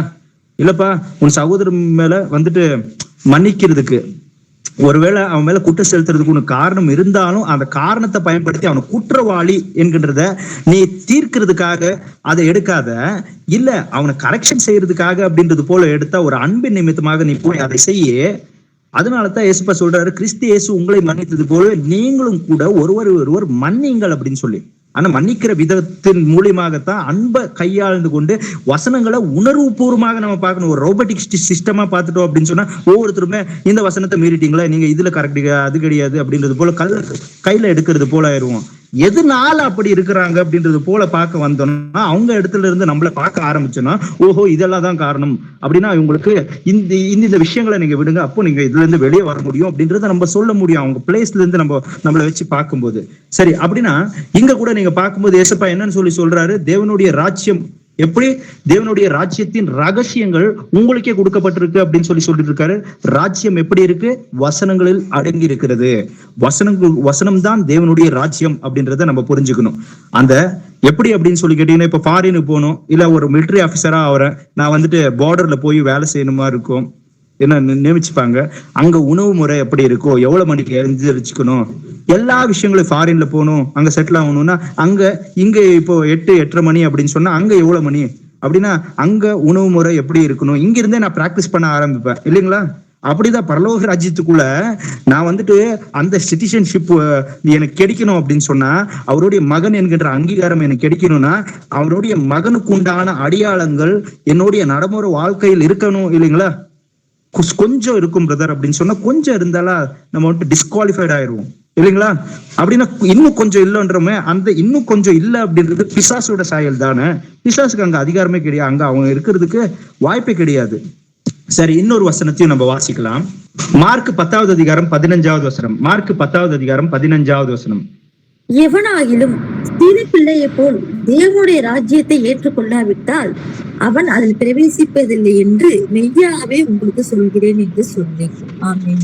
தேவனுடைய ராஜ்யத்தை சிறு பிள்ளை போல நாம வந்துட்டு என்ன பண்ணுங்களா, அங்கீகரிக்க வேண்டும் அப்படின்னு சொல்லி எழுதப்பட்டிருக்கு. அப்படின்னா இயேசு நாமத்துல ஞானஸ்தானம் இருக்கு அப்படின்னு சொல்லி எழுதப்பட்டிருக்கா? அப்போஸ்தலர் நடவடிக்கைகள்ல கிரியைகள் மூலியமாக இயேசுப்பா அநேக சாட்சிகள், வேத வசனங்கள்ல 2-3 சாட்சி இருந்தாலே, 2 சாட்சி இருந்தாலே நீ அதை செய்யணும் அப்படின்றத நம்ம தெரிஞ்சுக்கணும். அப்படின்னா இங்க வசனத்துல அநேக சாட்சிகள் கிரியைகள் மூலியமாக இப்படியாகத்தான் ஞானஸ்தானத்தை கொடுத்தார்கள்.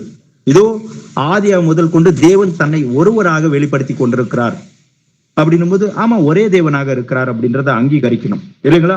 ஒரே ஆவியாக இருக்கிறார். நம்ம எல்லாரும் ஒரே ஆவியை நம்ம ஒவ்வொருத்தருமே பெற்றிருக்கிறோமா? ஒரே ஆவியானவர் தான் இருக்கிறார். எப்படி இருக்கிறார்? எனக்கு கன்ஃபியூஷன் இருக்கலாம். கன்ஃபியூஷன் இருந்துச்சுன்னா அதுக்குண்டான தெளிவை, ஏசப்பா எனக்கு அதுக்குண்டான தெளிவு தாங்க அப்படின்னு சொல்லி கேட்டு, ஏன்னா நீங்க பொய் சொல்ல மாட்டீங்களே அப்படின்ற ஒரு கண் பார்வையில அவருடைய கண் பார்வையின்படி தேடணும்னா தேடிச்சிடும். நம்மளுடைய கண் பார்வையின்படி 3 பேரா நான் இவ்வளவு வருஷம் நான் டிராவல் பண்ணிட்டேன், எங்க ஃபேமிலிக்காரங்களா டிராவல் பண்ணாங்க, அதனால நானும் டிராவல் பண்றேன் அப்படின்னு சொன்னா, அவங்க வந்துட்டு ஆண்டவர் மேல வாஞ்சை இல்லாததாலேயோ ஏதோ ஒரு காரியத்தினால அவங்களுடைய கண்கள் தெரிஞ்சிருந்தோ அறியாம இருந்திருக்கலாம். நம்மளுக்கு ஆண்டவர் வந்துட்டு நம்ம கிட்ட பேசுறாரு அப்படின்னு சொன்னா, என் ஆத்மா கெட்டு போறதுல ஏசப்பாக்கு விருப்பம் கிடையாது. அதனாலதான் ஏசப்பா தன்னை வெளிப்படுத்தி கொண்டு இது எல்லா விஷயங்களும் வசனங்கள் மூலியமா நம்மளுக்கு சொல்றாரு.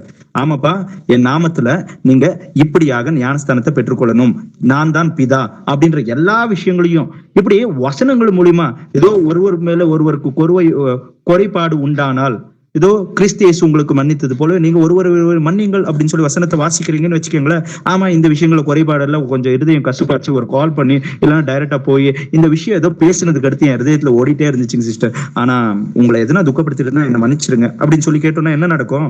வசனம் சிறு குழந்தையை போல ஏற்றுக்கொண்டோம் அப்படின்னு சொல்லி அர்த்தம். ஆனா இங்க சிறு குழந்தையத்தான் பிடிச்சுக்கிறாங்க. சிறு குழந்தையை போல ஏற்றுக்கொள்ளுகிற விஷயத்த விட்டுறாங்க. வசனத்துல இருக்கு, இப்படி இருக்கு அப்படின்னு சொன்னா நம்ம எப்படி ஏற்றுக்கணுங்களா? அதுக்கு எந்த விதமான மறுப்பு சொல்லிடக்கூடாது. எனக்கு எப்ப வரைக்கும் என்னுடைய ஆசைகளுக்கு எதிராக தேவன் வசனம் தடையா வராதோ அப்ப வரைக்குமே ஏற்றுப்பேன். ஆனா இதை விட்டுரு, இதை மாத்திக்கோ, அப்படி இது பண்ணு அப்படின்னு சொன்னா, யார் அந்த பிரதர் மேல கோச்சுக்கிறதுக்கு என்ன இருக்கு? வசனத்துல தானே அப்படி எழுதப்பட்டிருக்கு. அந்த பிரதர் மேல கோச்சு இவர் ஏன் இப்படி சொல்றாரு அப்படின்னா, அவர் சாதகமா சொன்னா அவரும் ஆக்கினைக்கு உள்ளாயிருவாரு. அப்படின்னா இப்ப என்ன பண்ணணும்? ஆண்டவர் சொல்லி இருக்கிறதே அப்படிதான். சரி, இல்ல எனக்காக கொஞ்சம் ரிக்வெஸ்ட் பண்ணிட்டு கொஞ்சம் மாத்திருங்களா வசனம், சொல்லுங்க பிரதர், வேணா அவரு நம்ம மேல இருக்கிற ஒரு அன்புனால அப்படியே மாத்தி சொல்லலாம். ஆனா அதனால என்ன லாபம்? பரலோக ராஜ்யத்துக்குள்ளேயே நம்ம பிரவேசிக்க மாட்டோமே, அவரும் பிரவேசிக்க மாட்டாரே. சரி, அதனால தேவனுடைய வசனத்தை நம்ம வந்துட்டு, தேவனுடைய ராஜ்யம் என்கிறது அவருடைய வசனத்தில் அடங்கி இருக்கிறபடினால் அந்த வார்த்தையை மனப்பூர்வமாக நம்மளுடைய வாழ்க்கையில் நாம் அனுசரித்து நடக்க வேண்டும். அப்படி நடந்தா மட்டும்தான் நம்ம வந்துட்டு தேவனுடைய ராஜ்யத்தை ஏற்றுக்கொண்டு இருக்கிறோம் அப்படின்றதுக்கு உண்டான அந்த பொருள் அர்த்தத்தை ஆண்டவருடைய வசனம் சொல்லுது. மார்க் 9வது அதிகாரம் 47வது வசனம். மார்க் 9வது அதிகாரம் 47வது வசனம். உன் கண் உனக்கு இடரல் உண்டாக்கினால் அதை பிடுங்கி போடு. நீ 2 கண்ணுடையவனாய் நரக அக்கினியிலே தள்ளப்படுவதை பார்க்கிலும் ஒற்றை கண்ணனாய் தேவனுடைய ராஜ்யத்தில் பிரவேசிப்பது உனக்கு நலமாயிருக்கும். ஆமென். ஆமென். உன்னுடைய கண் உனக்கு இடரலை உண்டு பண்ணினால், எதற்குள் பிரவேசிக்கிறதுக்கு இடரல்? அப்படின்னு சொல்லி ஒரு கேள்வியை கேட்கணும். பரலோக ராஜ்யத்துக்குள்ள நாம் பிரவேசிக்காதபடிக்கு, தகுதியை எழுந்து போகும்படிக்கு, இதோ நமக்கு நம்மளுடைய வலது கண் இடரலாக இருந்தால், நம்மளுடைய வலது கை இடரலாய் இருந்தால், நம்மளுடைய வலது கால் இடரலாய் இருந்தால், இதை நாம் தரித்து போட வேண்டும், இதோ பிடுங்கி போட வேண்டும் அப்படின்னு சொல்லி எழுதப்பட்டிருக்கு. அப்படின்னா இது இல்லாமல் இந்த உலகத்தில் நம் வாழ்க்கை வாழ முடியுங்களா? வலது கண்ணோ வலது கையோ வலது காலோ இல்லாம மிகவும் கஷ்டமா இருக்கும். ரொம்ப அவமானங்களை சந்திக்கணுமா இருக்கும். மற்றவர்களை சாய்ந்து வாழ்க்கையை வாழணுமா இருக்கும். அநேகர்களால நம்ம வந்துட்டு தூற்றப்படுவோம். அநேக விஷயங்களை நம்ம எதிர்க்கணுமா இருக்கும் இல்லைங்களா? சொல்லணும்னா ஒரே வார்த்தையில, அத கஷ்டமா இருந்தாலும் சரிதான், நீ வந்துட்டு பரலோக ராஜ்யத்துக்குள்ள பிரவேசி அப்படின்றாரு. அப்படின்னா வலது கை வலது கண் வலது கால் இதை வெட்டி போடுறதுனால என்ன லாபம் அப்படின்னு சொல்லி கேட்டீங்கன்னா, இயேசுவா சொல்றாரு, அவருடைய வார்த்தையின் மூலமாக தேவன் நமக்கு சொல்றாரு, ஏதோ இந்த இடத்துல நீ வேலை செஞ்சுட்டு இருக்கிய, இவங்க உன்னை கட்டாயப்படுத்தி ஏதோ நீ வந்துட்டு பொய் சொல்லு, ஏதோ இந்த இன்னைக்கு சேல் இவ்வளவு இந்த அளவுக்கு ஆகணும் அப்படின்னு சொல்லி டார்கெட் எல்லாம் கொடுக்குறாங்க, இப்படி இருக்கு அப்படின்னு சொன்னா நான் என்ன பண்ணணும்? தேவனுடைய வசனத்தை மீறுறேன், மற்றவர்களை ஏமாத்துறேன், அத நான் ஏமாத்துற கட்டாயத்துக்கு தள்ளப்பட்ட. ஒருவேளை நான் எனக்கு இந்த வேலை இல்லைன்னா நான் என்னுடைய குடும்பம் வந்துட்டு என்ன ஆயிரும் அப்படின்றது போலையான சில விஷயங்கள் வந்தாலும் நான் என்ன பண்ணணும்? ஆண்டவர்கிட்ட வந்துட்டு, ஆண்டவரே முடிய வார்த்தையின்படி நான் நடக்க விரும்புறேன், அதுக்குண்டான வேலையை தேடி போற, இல்லைன்னா வேலையை உருவாக்கிக்கிறேன். சின்னத பரவாயில்ல, அவமானமா இருந்தாலும் பரவாயில்ல அப்படின்றது போல நாமளா வந்துட்டு உருவாக்கிக்கிறதுக்கோ, இல்ல ஞாயிற்றுக்கிழமை கேதரிங் போக முடியல பிரதர், வேலை இருக்கு பிரதர், பரவாயில்ல வேலையை விட்டுரு, இல்லைன்னா வேலையை வந்துட்டு நீயாவே உருவாக்கிக்கோ.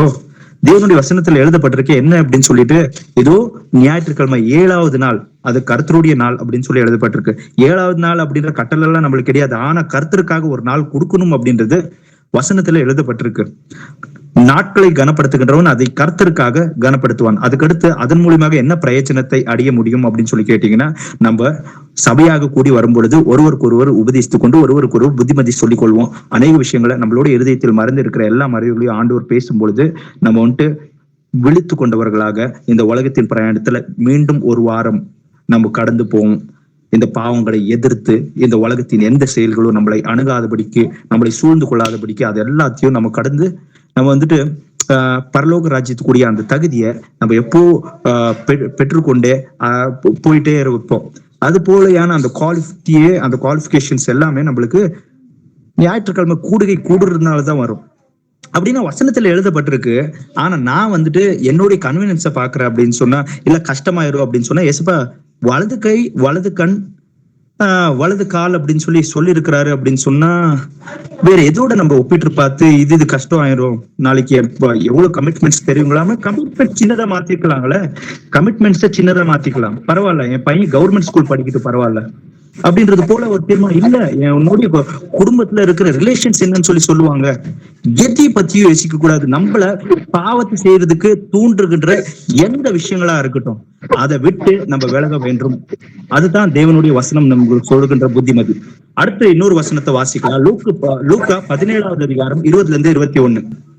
தேவனுடைய ராஜ்யம் எப்பொழுது வரும் என்று பரிசேயர் அவரிடத்தில் கேட்ட பொழுது அவர்களுக்கு அவர் பிரதியுத்தரமாக, தேவனுடைய ராஜ்யம் பிரத்யட்சமாய் வராது, இதோ இங்கே என்றும் அதோ அங்கே என்றும் சொல்லப்படுகிறதற்கும் ஏதுவிராது, இதோ தேவனுடைய ராஜ்யம் உங்களுக்குள் இருக்கிறதே என்றார். ஆமேன்.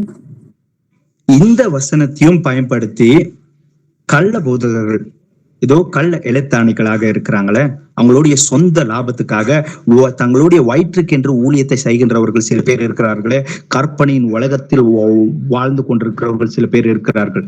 அதுல பெரும்பாலான பேர் செவன்த் அட்வென்டிஸ்ட், அதுக்கடுத்து இந்த ஜெகோவா விட்னஸ், அதுக்கடுத்து வந்துட்டு இந்த பிரானஹாம் பிரதரன்ஸ், இப்படியான சில பேர்களுடைய போதகங்கள் எல்லாம் கற்பனையின் உலகத்திலேயே மெதந்து கொண்டிருக்கிறது போல இருப்பாங்க. அவங்க கற்பனையிலேயே வாழ்க்கையை வாழ்ந்துட்டு இருப்பாங்க.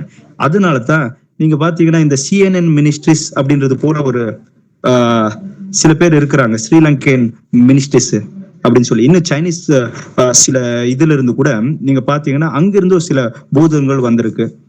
என்ன மரியாள் வருவாங்க 2வது வருகையில அப்படின்றது போலையும். ஆனா இந்த வசனத்தை வைத்து என்னெல்லாம் தவறான உபதேசங்களை உபதேசிப்பாங்க அப்படின்னு சொல்லி கேட்டீங்கன்னா, தேவனுடைய ராஜ்யம் உங்களுக்குள் இருக்கிறது அப்படின்னு சொல்லி எழுதப்பட்டிருக்கே. அப்படின்னா ஞானஸ்தானத்தை பெற வேண்டிய அவசியமும் கிடையாது, ஏசப்பா இந்த உலகத்துக்கு எல்லா மனுஷனுடைய பாவத்துக்காக மரிச்சப்பவே எல்லாருடைய பாவம் கழுவப்பட்டுடுச்சு. அதுக்கடுத்து எல்லாருக்குமே ஏசப்பா பரிசுத்த ஆவியானவரை கொடுத்துட்டாரு. அதனால தேவனுடைய ராஜ்யம் பிரத்யட்சமா எல்லாம் வராது அப்படின்றாங்க. இன்னும் சில பேர் என்னன்னு சொல்லுவாங்க அப்படின்னு சொல்லி கேட்டீங்கன்னா, தேவனுடைய ராஜ்யம் வந்துட்டு பிரத்யட்சமா வராது. நீங்க ஞானஸ்தானத்தை எடுத்துட்டீங்க இல்லைங்களா? ஞானஸ்தானம் எடுத்தப்பவே அவர் பரிசுத்த ஆவியானவரா உங்களுக்குள்ள வந்துட்டாங்க இல்லைங்களா? பரிசுத்த ஆவியானவராக அவர் உங்களுக்குள்ள வந்தப்பவே தேவனுடைய ராஜ்யம் நீங்க தான். உங்களுக்குள்ள தேவனுடைய ராஜ்யத்தின் ஆழ்விகை இருக்கு. அவ்வளவுதான். தேவனுடைய ராஜ்யம் பிரத்யட்சமா வராதுன்னு தேவனே சொன்னதுக்கு அடுத்து வேற என்னங்க அப்படின்னு சொல்லி இப்படி வந்துட்டு தவறான போதகங்கள்லாம் இன்னைக்கு கிறிஸ்தவத்துக்குள்ள பரவி இருக்கு. ஆனா சீஷர்களா இருக்கிற நாம் இப்படிப்பட்ட போதங்களை கட்டப்பட்டிருக்கிறவர்களை மீட்டெடுக்கணும் அப்படின்னு சொன்னா இத பத்தி ஒரு பகுத்தறிவு அப்படின்றது அவருடைய பிள்ளைகளாகிய நமக்கு இருக்கணும் இல்லைங்களா? இங்க வசனத்துல தேவனுடைய ராஜ்யம் பிரத்யட்சமாக வருகின்றதை போல் அல்ல, உங்களுக்குள் இருக்கிறது அப்படின்னு சொல்லி ஏசப்பா சொல்ல வர்ற விஷயம் என்ன அப்படின்னு சொல்லி கேட்டீங்கன்னா, வசனத்தை ஏற்றுக்கொண்டு நம்மளுடைய நடைமுறை வாழ்க்கையில் அதன்படியாக நம்ம நடக்க ஆரம்பிப்போம் இல்லைங்களா?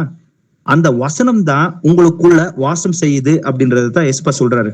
இப்படிப்பட்ட ஒரு வசனத்தை பிலிப்பியர்லயும் எழுதப்பட்டிருக்கும். பிலிப்பியர் இல்ல கொலோசியர்ல கிறிஸ்துவின் வசனம் பரிபூர்ணமாக உங்களுடைய இருதயங்களில் வாசம் செய்ய கடவுது அப்படின்னு சொல்லி எழுதப்பட்டிருக்கு பாருங்களேன்.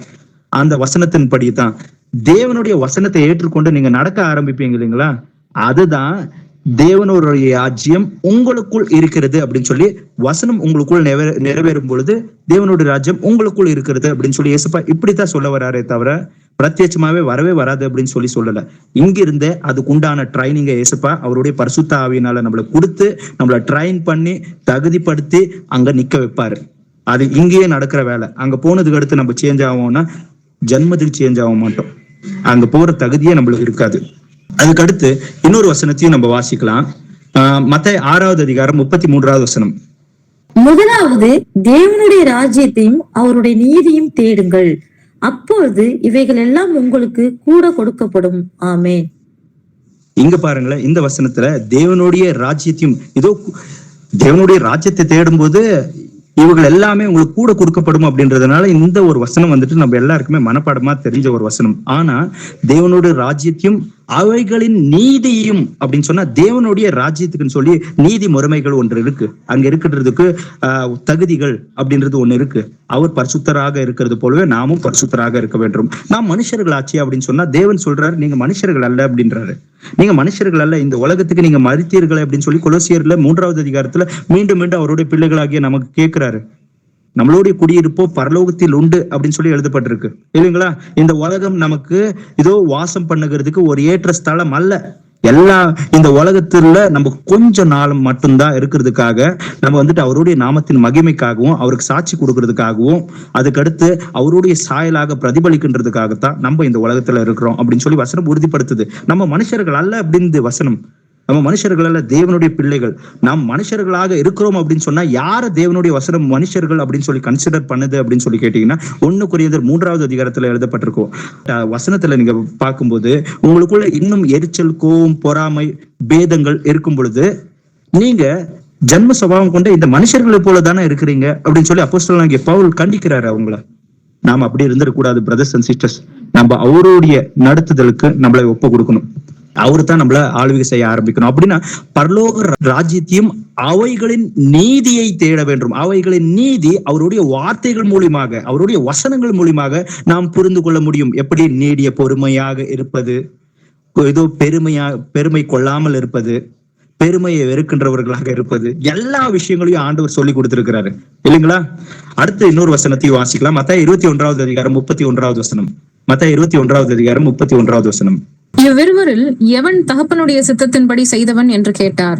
அதற்கு அவர்கள் மூத்தவன் தான் என்றார்கள். அப்பொழுது இயேசு அவர்களை நோக்கி, ஆயக்காரரும் வேசிகளும் உங்களுக்கு முன்னே தேவனுடைய ராஜ்யத்தில் பிரவேசிக்கிறார்கள் என்று மெய்யாகவே உங்களுக்கு சொல்லுகிறேன். ஆமென். ஆமென். இங்க பாருங்களேன், தேவனுடைய ராஜ்யத்தை ஏற்றுக்கொண்ட 2 தரப்பான மக்கள் எப்படி அப்படின்னு சொல்லி கேட்டீங்கன்னா, ஒரு தரப்பு மக்கள் யார் அப்படின்னு சொல்லி கேட்டீங்கன்னா, இதோ தங்களையே ஏதோ மிகவும் பரிசுத்தவான்கள் அப்படின்னு சொல்லி எண்ணிக்கொண்டிருக்கிற ஆசாரியர்கள், ஜனங்களை வழி நடத்துகின்ற மூப்பர்கள், அதுக்கடுத்து ஜனங்களை வந்துட்டு வழி நடத்துகின்ற வேத சாஸ்திரிகள் அப்படின்னு சொல்லி வசனத்துல எழுதப்பட்டிருக்கின்ற இவர்கள் எல்லாரும் தான். இவங்களை காட்டிலும் வேசித்தனத்திலையும் திருட்டுத்தனத்திலையும் பாவங்களையும் இருக்கிற இவர்கள் எல்லாருமே பரலோக ராஜ்யத்துல இவங்களுக்கு இன்னும் முன்ன இருப்பாங்களா? முன்ன போய் பரலோக ராஜ்யத்துக்குள்ள பிரவேசிப்பாங்களா? அப்படின்னா என்ன சொல்ல வராரு அப்படின்னு சொல்லி கேட்டீங்கன்னா, பாவிகளை அந்த இடத்துல நான் அங்கீகரிப்பேன் அப்படின்னு சொல்ல, தான் பாவி இந்த பாவத்தின் செயல்கள் எல்லாத்தையும் நான் விடுறேன், இந்த உங்களுடைய வார்த்தையின்படி என்ன நான் முழுசாவே சேஞ்ச் பண்ணிக்கிறேன் அப்படின்னு சொல்லி அந்த வார்த்தையின்படி தன்னை சேஞ்ச் பண்ணி கொண்டு அந்த பழைய வாழ்க்கையில இருந்து அந்த எல்லா விஷயத்துக்காக மன வருந்தி மனஸ்தாபப்பட்டு ஐயோ இதை நான் செய்துட்டேன்னு சொல்லி பாவத்தின் மேல கர்த்தர் மேல ஒரு பயம் வரும் பொழுது பாவத்தின் மேல என்ன ஆகும் அப்படின்னு சொல்லி கேட்டீங்கன்னா வெறுப்பு உண்டாகும். அது அவங்களுக்குள்ள உண்டானதுக்கு அடுத்து தேவனுடைய வார்த்தையின்படி தங்களை தகுதிப்படுத்தி கொண்டு நடக்க ஆரம்பிச்சாங்க. ஆனா இவங்க என்ன பண்ணாங்கன்னா கடைசி வரைக்கும் இவங்களுக்குள்ள பொருளாசை இருந்துச்சு, மனுஷர்கள் அவங்கள புகழணும் அப்படின்னு சொல்லி புகழ்ச்சி விரும்புகிறவர்களாக இருந்தாங்க, எப்போ செல்வான வாழ்க்கையை விரும்பி கொண்டு இருந்தாங்க. ஆனா அவங்களுக்குள்ள அநேக பாவத்தின் துசெயல்கள் இருந்தாலும் அந்த துசெயல்களை அவங்க மாற்றிக்கொள்ளவே இல்லை. மாற்றிக்கொள்ளாததுனால அவருடைய வசனம் அவர்களை கண்டிக்கிறபடியினால என்ன பண்ணாங்க, அவங்களை சேஞ்ச் பண்ணிக்காமலேயே இருந்தாங்க. அதனாலதான் இயேசுப்பா சொன்னாங்க இவங்க எல்லாருமே பரலோக ராஜ்யத்துக்குள்ள பிரவேசிப்பாங்க அப்படின்னு சொல்லி சொல்றாரு. அப்படின்னா பிஹேவியர்ஸ் யார் சேஞ்ச் பண்ணிக்கிறாங்களோ தேவனுடைய வார்த்தையின்படி அவங்கள தான் பரலோக ராஜ்யத்துக்கு தகுதி இருக்கிற மக்கள் அப்படின்னு சொல்லி இயேசுப்பா கன்சிடர் பண்ற அப்படின்னு சொல்லி சொல்றாரு. இன்னொரு வசனத்தையும் வாசிக்கலாம். மார்க் 4:17 வசனம்.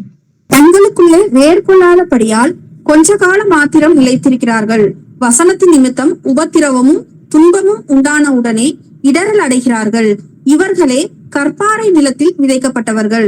ஆமீன் ஆமீன். வசனத்தின் நிமித்தமாக ஏதோ நமக்குள்ள எந்த விதமான ஏதோ துன்பங்கள் வரும் பொழுதும் நம்ம சோர்ந்து போயிடக்கூடாது.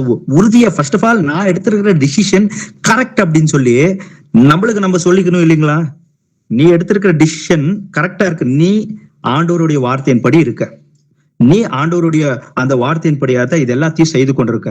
அப்படின்னா இந்த பிரச்சனைகள் வேற இந்த சில குழப்பங்கள் எதையும் பார்க்காத திருடமனதா இரு அப்படின்னு சொல்லி அப்போஸ்தலனாகிய பவுல் இதோ அந்த படகுல போய் கொண்டிருக்கும் பொழுது ரோமாபுரத்துக்கு போய் சேரணும். அங்க அலை எழும்புது, காற்று வருது, இதோ தாங்க போக வேண்டிய அந்த இடத்துக்கு போக முடியல. அதனால ஐயோ நான் எதுனா கர்த்தருக்கு விரோதமா பாவத்தை செஞ்சுட்டேனா அப்படின்னு சொல்லி உடஞ்சு போல. நான் ஆண்டவருடைய வார்த்தையில தெளிவா இருக்கேன். ஆண்டவர் ஏதோ ஒரு காரணத்து நிமித்தமாக இது எல்லாத்தையும் அனுமதிச்சிருக்கிறாங்க. அந்த காரணம் என்னன்னு சொல்லி எனக்கு தெரியாது. ஆனா எனக்குள்ள எதுனா ஒரு கீழ்ப்படியாம இருக்கா? இல்ல, நான் ஆண்டவருடைய வார்த்தையின்படி நடந்துட்டு இருக்கேன். சரி, மிலேத்துக்கு கொண்டு போறதுக்காகவும் அதுக்கடுத்து அங்க இருக்கிறவங்களுக்கும் இவர் ஆண்டவருடைய பிள்ளை என்கிறத ஆண்டவர் வெளிப்படுத்துகிறதுக்காகவும் அவர்கிட்டயும் தரிசனத்துல வெளிப்பட்டு பேசுறாரு. கொஞ்ச நேரத்துல நம்மளும் கூட வந்துட்டு பதறிடக்கூடாது. சுத்தி காற்று அலைகளும் இப்படி எல்லாம் இருக்கு அப்படின்னு சொல்லி குழப்பத்து போலியான ஆண்டவருடைய வார்த்தையின்படி நான் நடந்துட்டு இருக்கிறேன், அதுல எந்த குழப்பமும் வேணாம், கரெக்டா தான் நடந்துட்டு இருக்கோம். அதனாலதான் திருடமானதா இருங்க அப்படின்னு சொல்லி வசனத்துல மீண்டும் மீண்டும் எழுதியிருப்பாரு. சரி, இன்னொரு வசனத்தையும் வாசிக்கலாம். மார்க் 10:25 வசனம். மார்க் 10:25 வசனம். ஐஸ்வர்யவான் தேவனுடைய ராஜ்யத்தில் பிரவேசித்தை பார்க்கலும் ஒட்டகமானது ஊசியின் காதிலே நுழைவது எளிதாய் இருக்கும் என்றார். ஆமென்.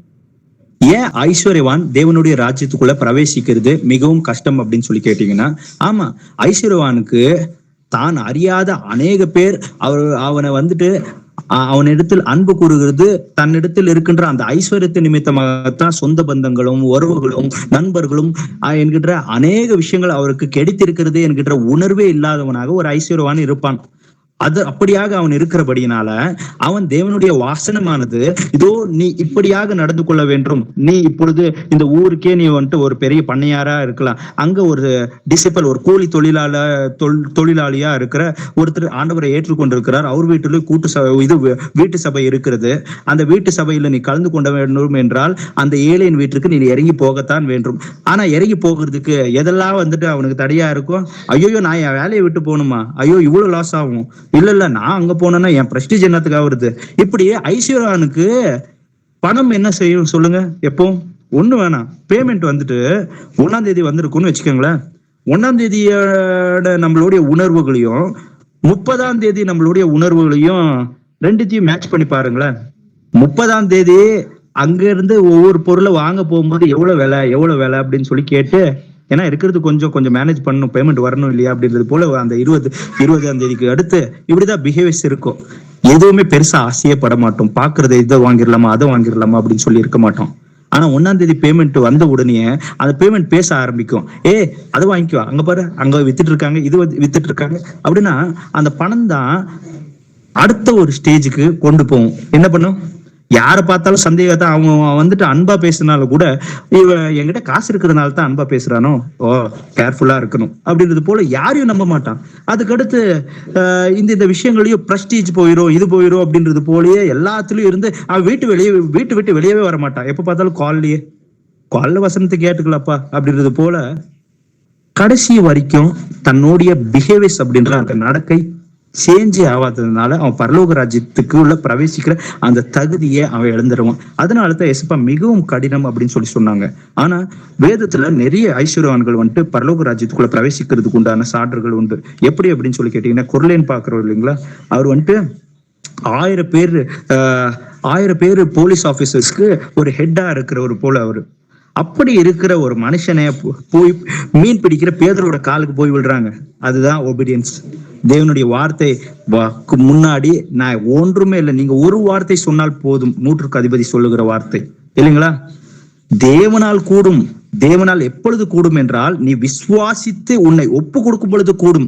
நீ அவிசுவாசியாக இருக்கும் பொழுது தேவனாலும் கூட அவரில் சில பேர் விசுவாசிக்காதபடியினால் அவர் அந்த இடத்தில் அநேக காரியங்கள் செய்ய முடியவில்லை.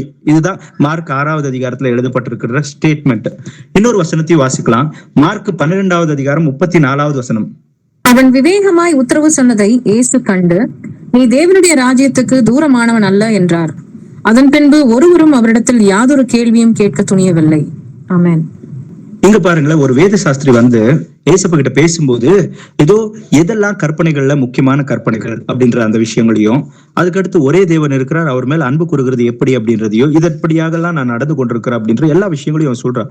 அப்படின்னா பழைய உடன்படிக்கையில இருக்கிறவர்களுக்கு யாரெல்லாம் அந்த பழைய உடன்படிக்கையின் முறைமையில நடந்து கொண்டிருந்த அந்த யூத மக்களுக்கு இயேசுதா பிதா அப்படின்றது, இயேசு கிறிஸ்துவாக தம்மை வெளிப்படுத்தி கொண்ட மனுஷகுமாரனாகிய இயேசுபதா பிதாவாகிய தேவன் அப்படின்றது யாருக்கு வெளிப்படும் அப்படின்னு சொல்லி கேட்டீங்கன்னா, யாருக்கு தெரிய வரும் அப்படின்னு சொல்லி கேட்டீங்கன்னா, பழைய உடன்படிக்கையில இருந்தும் தேவன் சொன்ன அந்த வார்த்தையின்படி தங்களுடைய நடக்கைகளை மாற்றிக்கொண்டு தேவனுக்கு இது பிடித்தவைகள், இது தேவனுக்கு கண்களுக்கு பிடிக்காத ஒரு துஷ்காரியமாக இருக்கிறது, இவ எல்லாவற்றையும் நான் வெறுக்கிறேன் அப்படின்றது போல தேவனுக்கு பிடித்ததன்படியாக தன்னுடைய வாழ்க்கையை மாற்றிக்கொண்டு தேவனுக்கு உண்டான அந்த ஒரு காரியங்களையே யோசித்து சிந்தித்துக் கொண்டு அதை செயல்முறையில கொண்டு வர்றதுக்கு பிரயாசப்பட்டு கொண்டிருக்கிறவர்களை போல இருக்கிறவர்களுக்கு தேவனுடைய ராஜ்யம் தூரத்துல இருக்காது. அதனாலதான் அந்த இடத்துல யாரு வந்துட்டு தன்னோட கோதுமை அப்படின்றத பிரிச்சாங்க ஏசப்பா வந்துட்டு.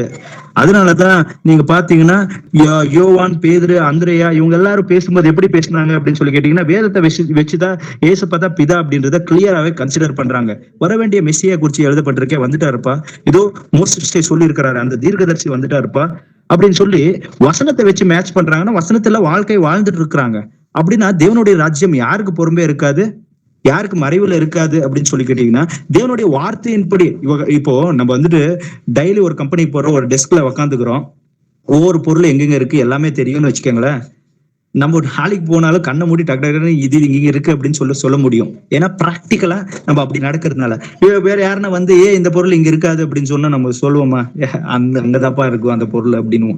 ஏன்னா உணர்வுபூர்வமா நம்ம அந்த வாழ்க்கையை வாழ்ந்துட்டு இருக்கிறதுனால நம்மளுக்கு கிளியராவே தெரியும். அதனாலதான் சில பேர் பார்க்காமலே இந்த பிராக்டிஸ் ஆயிருக்கிறதுனால சர்ன்னு வேலை செய்யறதையும் சர்ன்னு எழுதுறதையும் நம்மளால பார்க்க முடியும் இல்லைங்களா. அது அனுபவத்தினால உணர்ந்து அதை பண்றதுனால இது இங்க இருக்கு அப்படின்றது கிளியராவே தெரியும். அப்படியே தான் இவங்க அவங்களுடைய வாழ்க்கைய தேவனுடைய வார்த்தையின்படி சீஷர்கள் வாழ்ந்து கொண்டிருந்தபடினால தான் தேவனுடைய ராஜ்யம் அவங்களுக்கு மறைவில் இல்லாம ஏசப்பதா பிதா அப்படின்றது தெரிஞ்சு முழுசாவே அவங்களுக்கு தங்களை ஒப்பு கொடுத்து நடக்க ஆரம்பிச்சுட்டாங்க.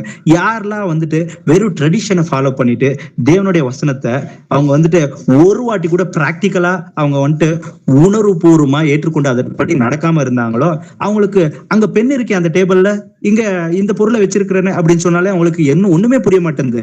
ஏன்னா ஒரு நாள்னா போய் அந்த சேர்ல உக்காந்து இருந்து, ஒரு நாள்னா அந்த பொருள்களை உபயோகித்து அனுபவத்துல அது இல்லாததுனாலதான் அவங்களுக்கு வந்துட்டு நீங்க யாரு அப்படின்னு சொல்லிட்டு இருந்தாங்க. ஏசப்பா அப்போ கூட வசனத்தை வச்சுதான் பேச ஆரம்பிச்சிடாரு. என்னன்னு சொல்லி, நான் தான் நல்ல மேய்ப்பன் அப்படின்னு சொல்லி பேசுற விஷயமா இருக்கட்டும், நான் தான் அவர் அப்படின்ற விஷயங்களா இருக்கட்டும், இதன்படி எவ்வளவு விஷயங்களா அவங்க கிட்ட நான் தான் பிதா அப்படின்றத கிளியராவே பேசுறாங்க. இவங்க ஒரு நாள் கூட வேலையை பார்த்தது கிடையாது இல்லைங்களா. அதனாலதான் அவர் யாருன்னே புரியாம இருந்துச்சு. அது போல நம்ம ஆயிடக்கூடாது. இன்னில இருந்தே நம்ம எல்லா விஷயங்களையும் ஒப்பு கொடுத்து நம்ம மாறணும். சரி, இன்னொரு வசனத்தையும் வாசிக்கலாம். லூக்கா 6வது அதிகாரம் 21வது வசனம். இப்பொழுது பசியாய் இருக்கிற நீங்கள் பாக்கியவான்கள், திருப்தி அடைவீர்கள். இப்பொழுது அழுகிற நீங்கள் பாக்கியவான்கள், இனி நகைப்பீர்கள். ஆமேன். ஆமேன். என்னதுங்களா? இப்பொழுது பசியா இருக்கிற நீங்கள் பாக்கியவான்கள் அப்படின்னு சொல்லி இயேசுப்பா எதற்காக இப்படி சொல்றாரு அப்படின்னு சொல்லி கேட்டீங்கன்னா, இப்போ தேவனுடைய வசனத்தை ஏற்றுக்கொண்டு நடக்கின்றது நிமித்தமாக உங்களுடைய பழைய வாழ்க்கை தேவனுடைய வார்த்தையின்படி இல்லாமல் உங்களுடைய இருதயத்துக்கு ஏற்றத்தின்படி மாம்சமும் மனசும் விரும்பினவைகளை செய்து கொண்டு அதன்படி நடந்து கொண்டிருக்கும் பொழுது உங்களுக்கு இந்த உலகத்தின் செல்வ செழிப்பான ஒரு வாழ்க்கை என்கிறது இருந்திருக்கலாம். இன்னைக்கு தேவனுடைய வார்த்தையின்படியாக உங்க வாழ்க்கையை நீங்க மாற்றிக்கொண்ட பிறகு உங்களுடைய வாழ்க்கையில் செல்வ செழிப்பு என்கிறது போய் இதோ இந்த உலகத்தின் வாழ்க்கைய நான் மிகவும் பிரயாசத்தில் ஒவ்வொரு நாளையும் ஒவ்வொரு மாதத்தையும் ஒவ்வொரு வருடத்தையும் நான் கடந்து கொண்டு வந்து கொண்டிருக்கலாம். ஆனால் தேவனுடைய ராஜ்யத்தின் நிமித்தமாக நீ பசியா இருந்தால், இதோ நீ இந்த உலகத்தில் மற்ற மனுஷர்களோட கூட ஒப்பிட்டு பார்க்கும் பொழுது நீ ஒரு தரித்திரனாக ஒரு ஏழையாக இருந்தாலும் அதற்காக சந்தோஷப்பட்டு நீ பாக்கியவான் பாக்கியவதியாக இருக்கிறாய், பரலோக ராஜ்யம் உன்னுடையதுதான் அப்படின்னு சொல்லி சொல்றாரு. சரி, இன்னொரு வசனத்தையும் வாசிக்கலாம். லூக்கா 9வது அதிகாரம் 2வது வசனம். லூக்கா 9வது அதிகாரம் 2வது வசனம். தேவனுடைய ராஜ்யத்தை குறித்து பிரசங்கிக்கவும் பிணியாளிகளை சொஸ்தமாக்கவும் அவர்களை அனுப்பினார். ஆமேன். இங்க பாருங்களேன், நிறைய பேர் கேட்கிற ஒரு கேள்வி இருக்கு. என்ன அப்படின்னு சொல்லி கேட்டீங்கன்னா, சீஷருங்க இயேசுப்பால போகும்போது பரலோக ராஜ்யத்தின் சுவிசேஷத்தை அறிவிச்சாங்க, வியாதிசர்கள் எல்லார் மேலயும் கை வச்சுட்டு போனாங்க, அவங்க எல்லாருமே குணமாயிட்டாங்க. இப்படி இருக்கும் பொழுது நீங்க ஏன் வந்துட்டு வசனத்துல இப்படி எழுதப்பட்டிருக்கு, நீங்க சிலை வழிபாட விடுங்க, நீங்க வந்துட்டு மற்றவர்களை மன்னிங்க, இதுக்கடுத்து நீங்க இந்த பாவத்தின் இந்த சில விஷயங்களை செய்யறீங்க இல்லைங்களா, இதை செய்யாதீங்க, இதை விட்டுருங்க, ஆண்டவர்கிட்ட இதுக்காக மன்னிப்பு கேளுங்க அப்படின்னு சொல்லலாம் சொன்னதுக்கு அடுத்து அதுக்கடுத்து ஜபிக்கலாம் அப்படின்னு சொல்லி ஏன் ஜபிக்கிறீங்க நீங்க அப்படின்னு சொல்லி கூட சில பேர் கேள்விகள் கேட்டது உண்டு. தேவனுடைய ராஜ்யம் அப்படின்றது வசனத்துலதான் இருக்கு, வசனத்துல அடங்கி இருக்கு. அத பிரத்யட்சமா அந்த வார்த்தைகளின் அடிப்படையில் நம்மளுடைய வாழ்க்கையில் நாம் இந்த உலகத்திலே வாழ்ந்து கொண்டிருக்கிறபடினால பிரத்யட்சமாக அவர் தன்னுடைய ராஜ்யத்தை ஸ்தாபிக்கும் பொழுது அதில் குடிமக்களாக நம்ம ஒவ்வொருத்தருமே இருக்க போறோம். இங்கே அனுபவத்திலேயே நம்ம வாழ்ந்து கொண்டிருக்கிறதுனால இந்த உலகத்திலேயே நாங்க அப்படிப்பட்டவர்களாக இருக்கிறபடினால அந்த ராஜ்யத்துக்குள்ளேயும் அவருடைய சாயலாக அந்த இடத்துல இருப்போம் பிரதர்ஸ் சிஸ்டர்ஸ். அதனாலதான் இயேசுப்பா சொல்றாரு, தேவனுடைய ராஜ்யத்தின் அந்த விஷயங்களை நீங்க போய் சொல்லுங்க. தேவனுடைய ராஜ்யத்தின் சுவிசேஷத்தை அப்படின்னு சொல்லி எழுதப்பட்டிருக்கு. தேவனுடைய ராஜ்யத்தின் சுவிசேஷம்னா என்ன? தேவனுடைய ராஜ்யத்தின் சுவிசேஷம் என்றால் தேவனுடைய ராஜ்யத்தின் சுவிசேஷம் என்கிறது தேவனுடைய வார்த்தையில் மறைந்து இருக்கிறபடினால் மனுஷனுடைய நடக்கைகள், பாவத்தின் துர்செயல்கள், இதெல்லாம் தேவனுடைய வார்த்தைக்கு விரோதமான துர்செயல்கள். இவைகளை நீ விட்டு இதற்காக மனவருந்தி ஆண்டவரிடத்தில் மன்னிப்பை கேள், அப்பொழுது ஆண்டவர் உன்னை மன்னிப்பார். பிறகு ஒரு சீஷன் உனக்காக ஜபிப்பான், அப்பொழுதுதான் நீ சொஸ்தம் அடைவாய். ஆனால் இது எல்லாவற்றையும் விவரமா எழுதல. இவ்வளவு நேரம் பைபிள் ஸ்டடியில பார்த்தோம் இல்லைங்களா? தேவனுடைய ராஜ்யத்தின் சுவிசேஷம் என்றால் தேவனுடைய வார்த்தையில வெளிப்படுகின்ற அவருடைய நீதி, மனுஷனுடைய நடக்கைகளை குறித்துதான். அவன் நடக்கையில் தேவனுடைய நோக்கத்தின்படியான அந்த அவருடைய எதிர்பார்ப்பின்படியாக அவனுக்குள் ஒரு மாற்றம் என்கிறது வெளிப்பட வேண்டும். பிறகுதான் தேவனால் அவன் சொஸ்தத்தை விடுதலையை பெற்றுக்கொள்ள முடியும். சரி, இன்னொரு வசனத்தையும் நம்ம வாசிக்கலாம். லூக்கா 9வது அதிகாரம் 62வது வசனம். லூக்கா 9வது அதிகாரம் 62வது வசனம். அதற்கு இயேசு கலப்பையின் மேல் தன் கையை வைத்து பெண்ணிட்டு பார்க்கிற எவனும் தேவனுடைய ராஜ்யத்துக்கு தகுதியுள்ளவன் அல்ல என்றார். ஆமென். ஆமென். பின்னிட்டு பார்க்கிறவன் யாரா இருப்பான் என்று சொல்லி பார்க்கும் பொழுது, தான் ஒரு காரியத்தை விரும்புகிறேன் ஆனால் அதை விற்று போக மனதில்லை, ஆனாலும் அது எப்பொழுதும் என் சிந்தைக்குள்ளும் என் இருதயத்திற்குள்ளும் அதை குறித்து நான் எப்பொழுது யோசித்துக் கொண்டிருக்கிறேன், என் சிந்தைக்குள் அதையே ஓடிக்கொண்டிருக்கிறது அப்படின்ற ஒரு மனுஷன் தான் பின்னே திரும்பி பார்க்கிறான். ஆனால் ஒரு மனுஷன் அதை முழுவதுமாக அது பாவம், துர்செயல், அதை நான் முற்றிலுமாக வெறுக்கிறேன் அப்படின்ற அந்த மனுஷன் எப்படி இருப்பான் அப்படின்னு சொல்லி கேட்டீங்கன்னா, பின்னே திரும்பி பார்க்க மாட்டான். நம்ம வாழ்க்கையில பின்ன திரும்பி பார்க்கிறவங்களா இருக்கிறோமா அப்படின்னு சொல்லி கேட்டீங்கன்னா, உலகத்துல எவ்வளவு பாவம் சூழ்ந்திருக்கு அப்படின்னு சொல்லி பாக்குறோம் இல்லைங்களா? அவர்கள் ஒவ்வொருத்தருடைய வஸ்திரங்களை பார்க்கும் பொழுதாகட்டும், ஒவ்வொருத்தருடைய பிஹேவியர் பரிகாசங்களை பார்க்கும்போது ஆகட்டும், இதெல்லாம் பார்க்கும்போது ஒரு சீஷனுடைய மனநிலைமை எப்படி இருக்கணும் அப்படின்னு சொல்லி கேட்டீங்கன்னா, பழைய உடன்படிக்கையில நம்ம வந்துட்டு தீர்க்கதரிசிகளை பார்க்கிறோம், புதிய உடன்படிக்கையில சீஷர்களை பார்க்கிறோம். அவர்களுடைய பிஹேவியர்ஸ்ல பாவத்தின் துஷ்டத்துல ஈடுபடுகின்ற மக்களை பார்க்கும்போது அவங்களுக்கு அழகுதான் வந்துட்டு இருந்துச்சு, ரசிக்கல. நம்மளுக்கு பார்க்கும்போது நம்ம அந்த பாவத்தை பெரும்பாலான மக்கள், அதுலயும் தேவனுடைய பிள்ளைகளாகிய நாம் அந்த பாவத்தை நம்ம செய்ய மாட்டோம். ஆனா பார்க்கும்போது அதை பார்த்த உடனே சிரிக்கிறோம்னு வச்சுக்கோங்களேன். ஒருத்தர் பரிகாசம் செய்யற விஷயங்களை பார்த்தோம், ஒருத்தர் விழுறத பார்த்தோம், இன்னொருத்தர் அநியாயம் பண்ணதை பார்த்தோம், சிரிக்கிறோம்னு வச்சுக்கோங்களேன். நான் ஆல்ரெடி திரும்பி பார்த்துட்டே இருக்கிறேன் அப்படின்னு சொல்லி அர்த்தம். அப்படின்னா என் இருதயத்துக்கு அது விருப்பமா இருக்கு அப்படின்னு அர்த்தம். நானும் ஒரு நாள் அதை செய்வேன்னு அர்த்தம். அப்படின்னா என் இருதயத்துக்கு அது இப்படி ஆயிருக்கலாமா, இப்படி பண்ணிருக்க கூடாது இல்லையா, மனுஷன் சக மனுஷனுக்கு அநியாயத்தை செய்யலாமா, மனுஷன் சக மனுஷனுக்கு இப்படிப்பட்ட பரிகாசத்தை செய்யலாமா, ஒருத்தர் இந்த விஷயத்தை வச்சு, ஒருத்தர் அழகின் தோற்றத்தை வைத்தோ வேற எந்த விஷயங்களை வச்சோ இவனை ஒவ்வொரு மனுஷனை இப்படி பேசலாமா அப்படின்றது போல ஒவ்வொரு விஷயங்களையும் நாம் அவருடைய இடத்துல இருக்கிறது போல எண்ணி அந்த விஷயங்களை பார்த்து இது கர்த்தருடைய கண் பார்வையில பார்க்கணும் இல்லைங்களா. அந்த கர்த்தருடைய கண் பார்வையில பார்க்க ஆரம்பிக்கும் பொழுது நம்மளுக்கு என்ன ஆகும்னா துக்கம் உண்டாகும். பழைய உடன்படிக்கையில நம்ம பாக்குற தீர்க்கதரிசிகள் ஒவ்வொருத்தருமே பாவத்தில் ஈடுபட்டிருக்கின்ற அந்த மக்களுடைய பாவங்களை முதல்ல இருந்து சொல்லும் பொழுது இருதயத்திலிருந்து துக்கத்தோடு பேசுறாங்க. ஐயோ இவங்க என்ன இப்படிப்பட்ட துஷ்டரின் பாவத்துல ஈடுபடுறாங்களேப்பா அப்படின்னு சொல்லி, இப்படி இருக்கிறாங்களே அப்படின்னு சொல்லி. அது எப்போ நம்மளுக்கு உண்டாகுமோ நிச்சயமா நம்ம முழுசாவே மாறிட்டோம் அப்படின்னு சொல்லி அர்த்தம். பிரதர்ஸ் அண்ட் சிஸ்டர்ஸ், எப்போ வரைக்குமே அந்த உணர்வு வராம பார்க்கும்போது அப்படியே ஒரு சிரிப்பா நானே என்ன மெய்மறந்து அப்படியே பார்த்துட்டு இப்படியே போயிட்டு இருக்கேன், போற வர்ற என் வேலையில எல்லாம் சுற்றிலும் இருக்கும். ஆனா நான் அதெல்லாம் பெருசா நான் அதுக்குள்ள இன்வால்வ் ஆக மாட்டேன். ஆனா அதெல்லாம் பார்க்குவேன், அப்படியே எனக்கு டைம் பாஸ் ஆகிரும். அப்படின்னா நான் அந்த பாவத்துக்குள்ளதான் இருக்கிறேன் அப்படின்னு சொல்லி அர்த்தம். சரி, கடைசியா அப்படின்னா பின்னிட்டு பாக்குறவன் அவன் பரலோக ராஜ்யத்துக்கு பாத்திரம் அல்ல அப்படின்னு சொல்லி எசப்பா சொல்லிட்டாரு. லாஸ்டா கடைசியா ஒரு 2 வசனத்தை வாசிச்சுட்டு இந்த பைபிள் ஸ்டடியை நம்ம நிறைவு செய்யலாம். அப்போஸ்தலர் நடபடிகள் 14வது அதிகாரம் 22வது வசனம். சீஷருடைய மனதை திடப்படுத்தி விசுவாசத்திலே நிலைத்திருக்கும்படி அவர்களுக்கு புத்தி சொல்லி, நாம் அநேக உபத்திரவங்களின் வழியாய் தேவனுடைய ராஜ்யத்தில் பிரவேசிக்க வேண்டும் என்று சொன்னார்கள். ஆமேன். நாம் அநேக விதமான பாடுகள் வழியாகத்தான் பரலோக ராஜ்யத்துக்குள்ள நாம் பிரவேசிப்போம். சொந்த பந்தங்களை இழப்போம், நண்பர்களை இழப்போம், அநேக அவமானங்கள், அநேக விதமான கஷ்டங்கள் அப்படின்றது எல்லாமே நம்மளை சூழ்ந்து கொண்டோம். ஆனா அந்த சூழ்ந்து கொண்ட அந்த நேரத்துல ஏசப்பா நம்மளை தனிமையை விடல. நம்ம இது எல்லா விஷயத்தையும் சந்தித்ததுக்கு உண்டான ஒரே ஒரு காரணம், ஒரு நோக்கம் ஒண்ணுதான். என்ன அப்படின்னு சொல்லி கேட்டீங்கன்னா, தேவனுடைய வார்த்தையை என் வாழ்க்கை அனுசரித்து நடந்து கொண்டிருக்கேன்னா கரெக்டா இருக்க.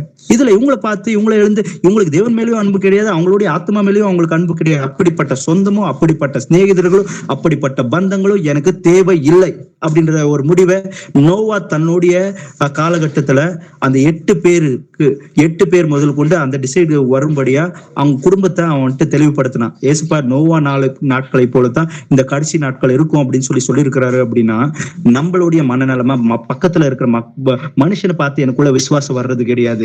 என்ன பார்க்கும்போது தான் எனக்குள்ள விசுவாசம் வரணும். இல்லப்பா நான் தெளிவா தான் நடந்துட்டு இருக்கேன், ஆண்டவருடைய வார்த்தையில தான் உறுதியா நின்று இருக்கேன், அதனால எதை சந்திச்சாலும் ஓகேதான் அப்படின்றது போல நம்ம தெளிவா நிக்கணும். இதை அப்போஸ்தலனாகிய பவுல் அப்பதான் சுவிசேஷத்தை ஏற்றுக்கொண்ட சீஷர்களுக்கு ஆரம்பத்திலேயே சொல்லிட்டு புத்திமதி சொல்லிட்டு அங்கிருந்து போறாரு.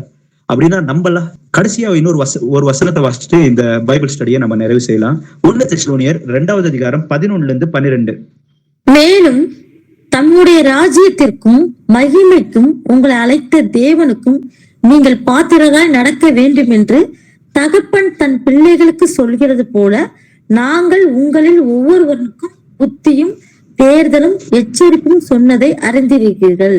ஆமேன். ஆமேன். என்ன எப்படிங்களா?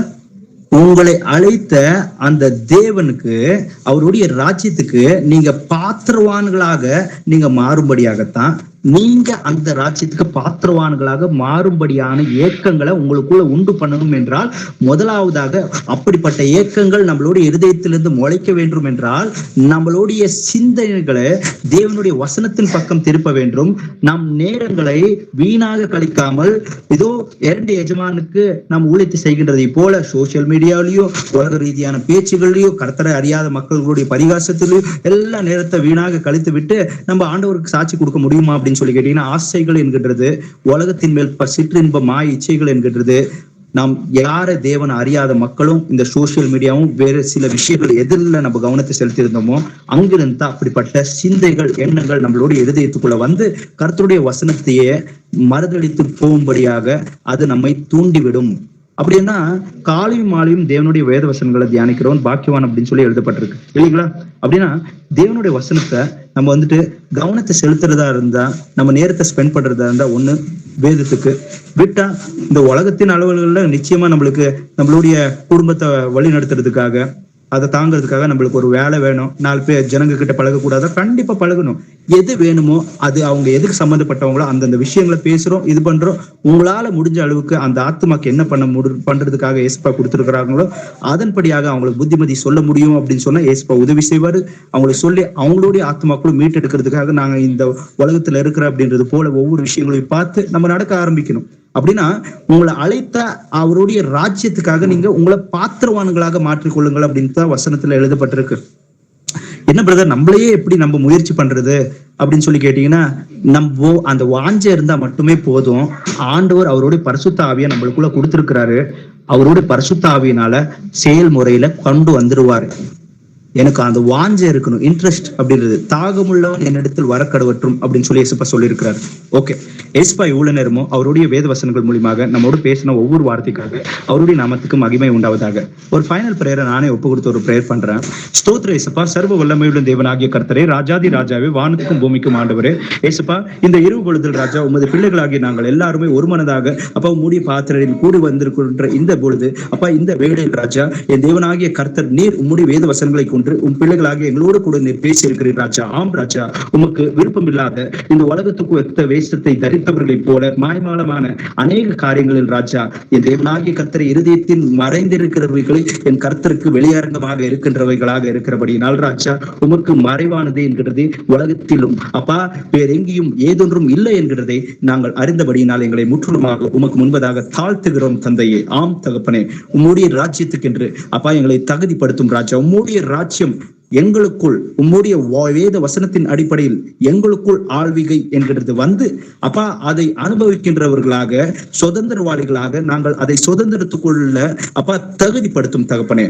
அதுக்கு வேண்டிய தகுதியை எங்களுக்கு தாரும் தந்தையே. அந்த தகுதிகள் இன்னது என்கின்றதை அறிந்து கொள்ளுகின்ற அந்த மன வாஞ்சையை விருப்பங்களை எங்களுக்குள் தாரும் தந்தையே. நாங்கள் இந்த உலகத்துக்குள் இருந்தாலும் இந்த உலகத்துக்குரியவர்கள் அல்ல. அப்போஸ்தலனாகிய பவுல் அப்பா உம்முடைய பரிசுத்த ஆவினால் அப்பா இதோ ராஜா வேத வசனத்தில் கலாத்தியர் புத்தகத்தில் எழுதும் பொழுது ராஜா, எனக்கோ என்றால் இதோ இந்த உலகம் கிறிஸ்துக்குள் சிலுவையில் அறியப்பட்டு மரித்து போனது என்று சொல்லியும், நானும் இந்த உலகத்துக்கு கிறிஸ்துவோடு கூட மரித்து போனேன் என்று சொல்லி எழுதுகிறான். ஆம் தந்தையே, எங்களுடைய நாய் கக்கினதை மீண்டும் புசிக்கின்றதை போலவும் கழுவப்பட்ட பண்ணி மீண்டும் சேற்றில பொருளுகின்றதை போலவும் எங்களுடைய வாழ்க்கை ஒருபொழுதும் இருக்கக்கூடாது தந்தையே.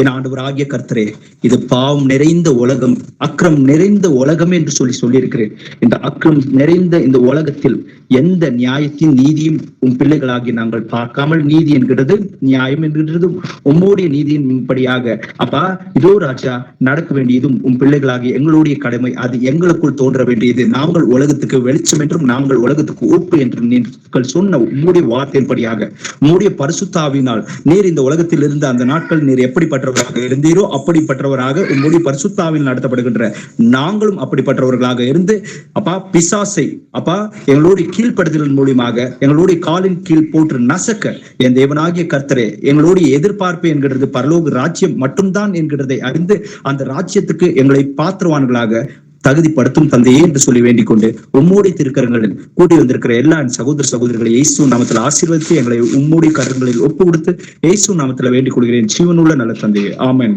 Praise Lord brothers, praise Lord sisters. Thank you.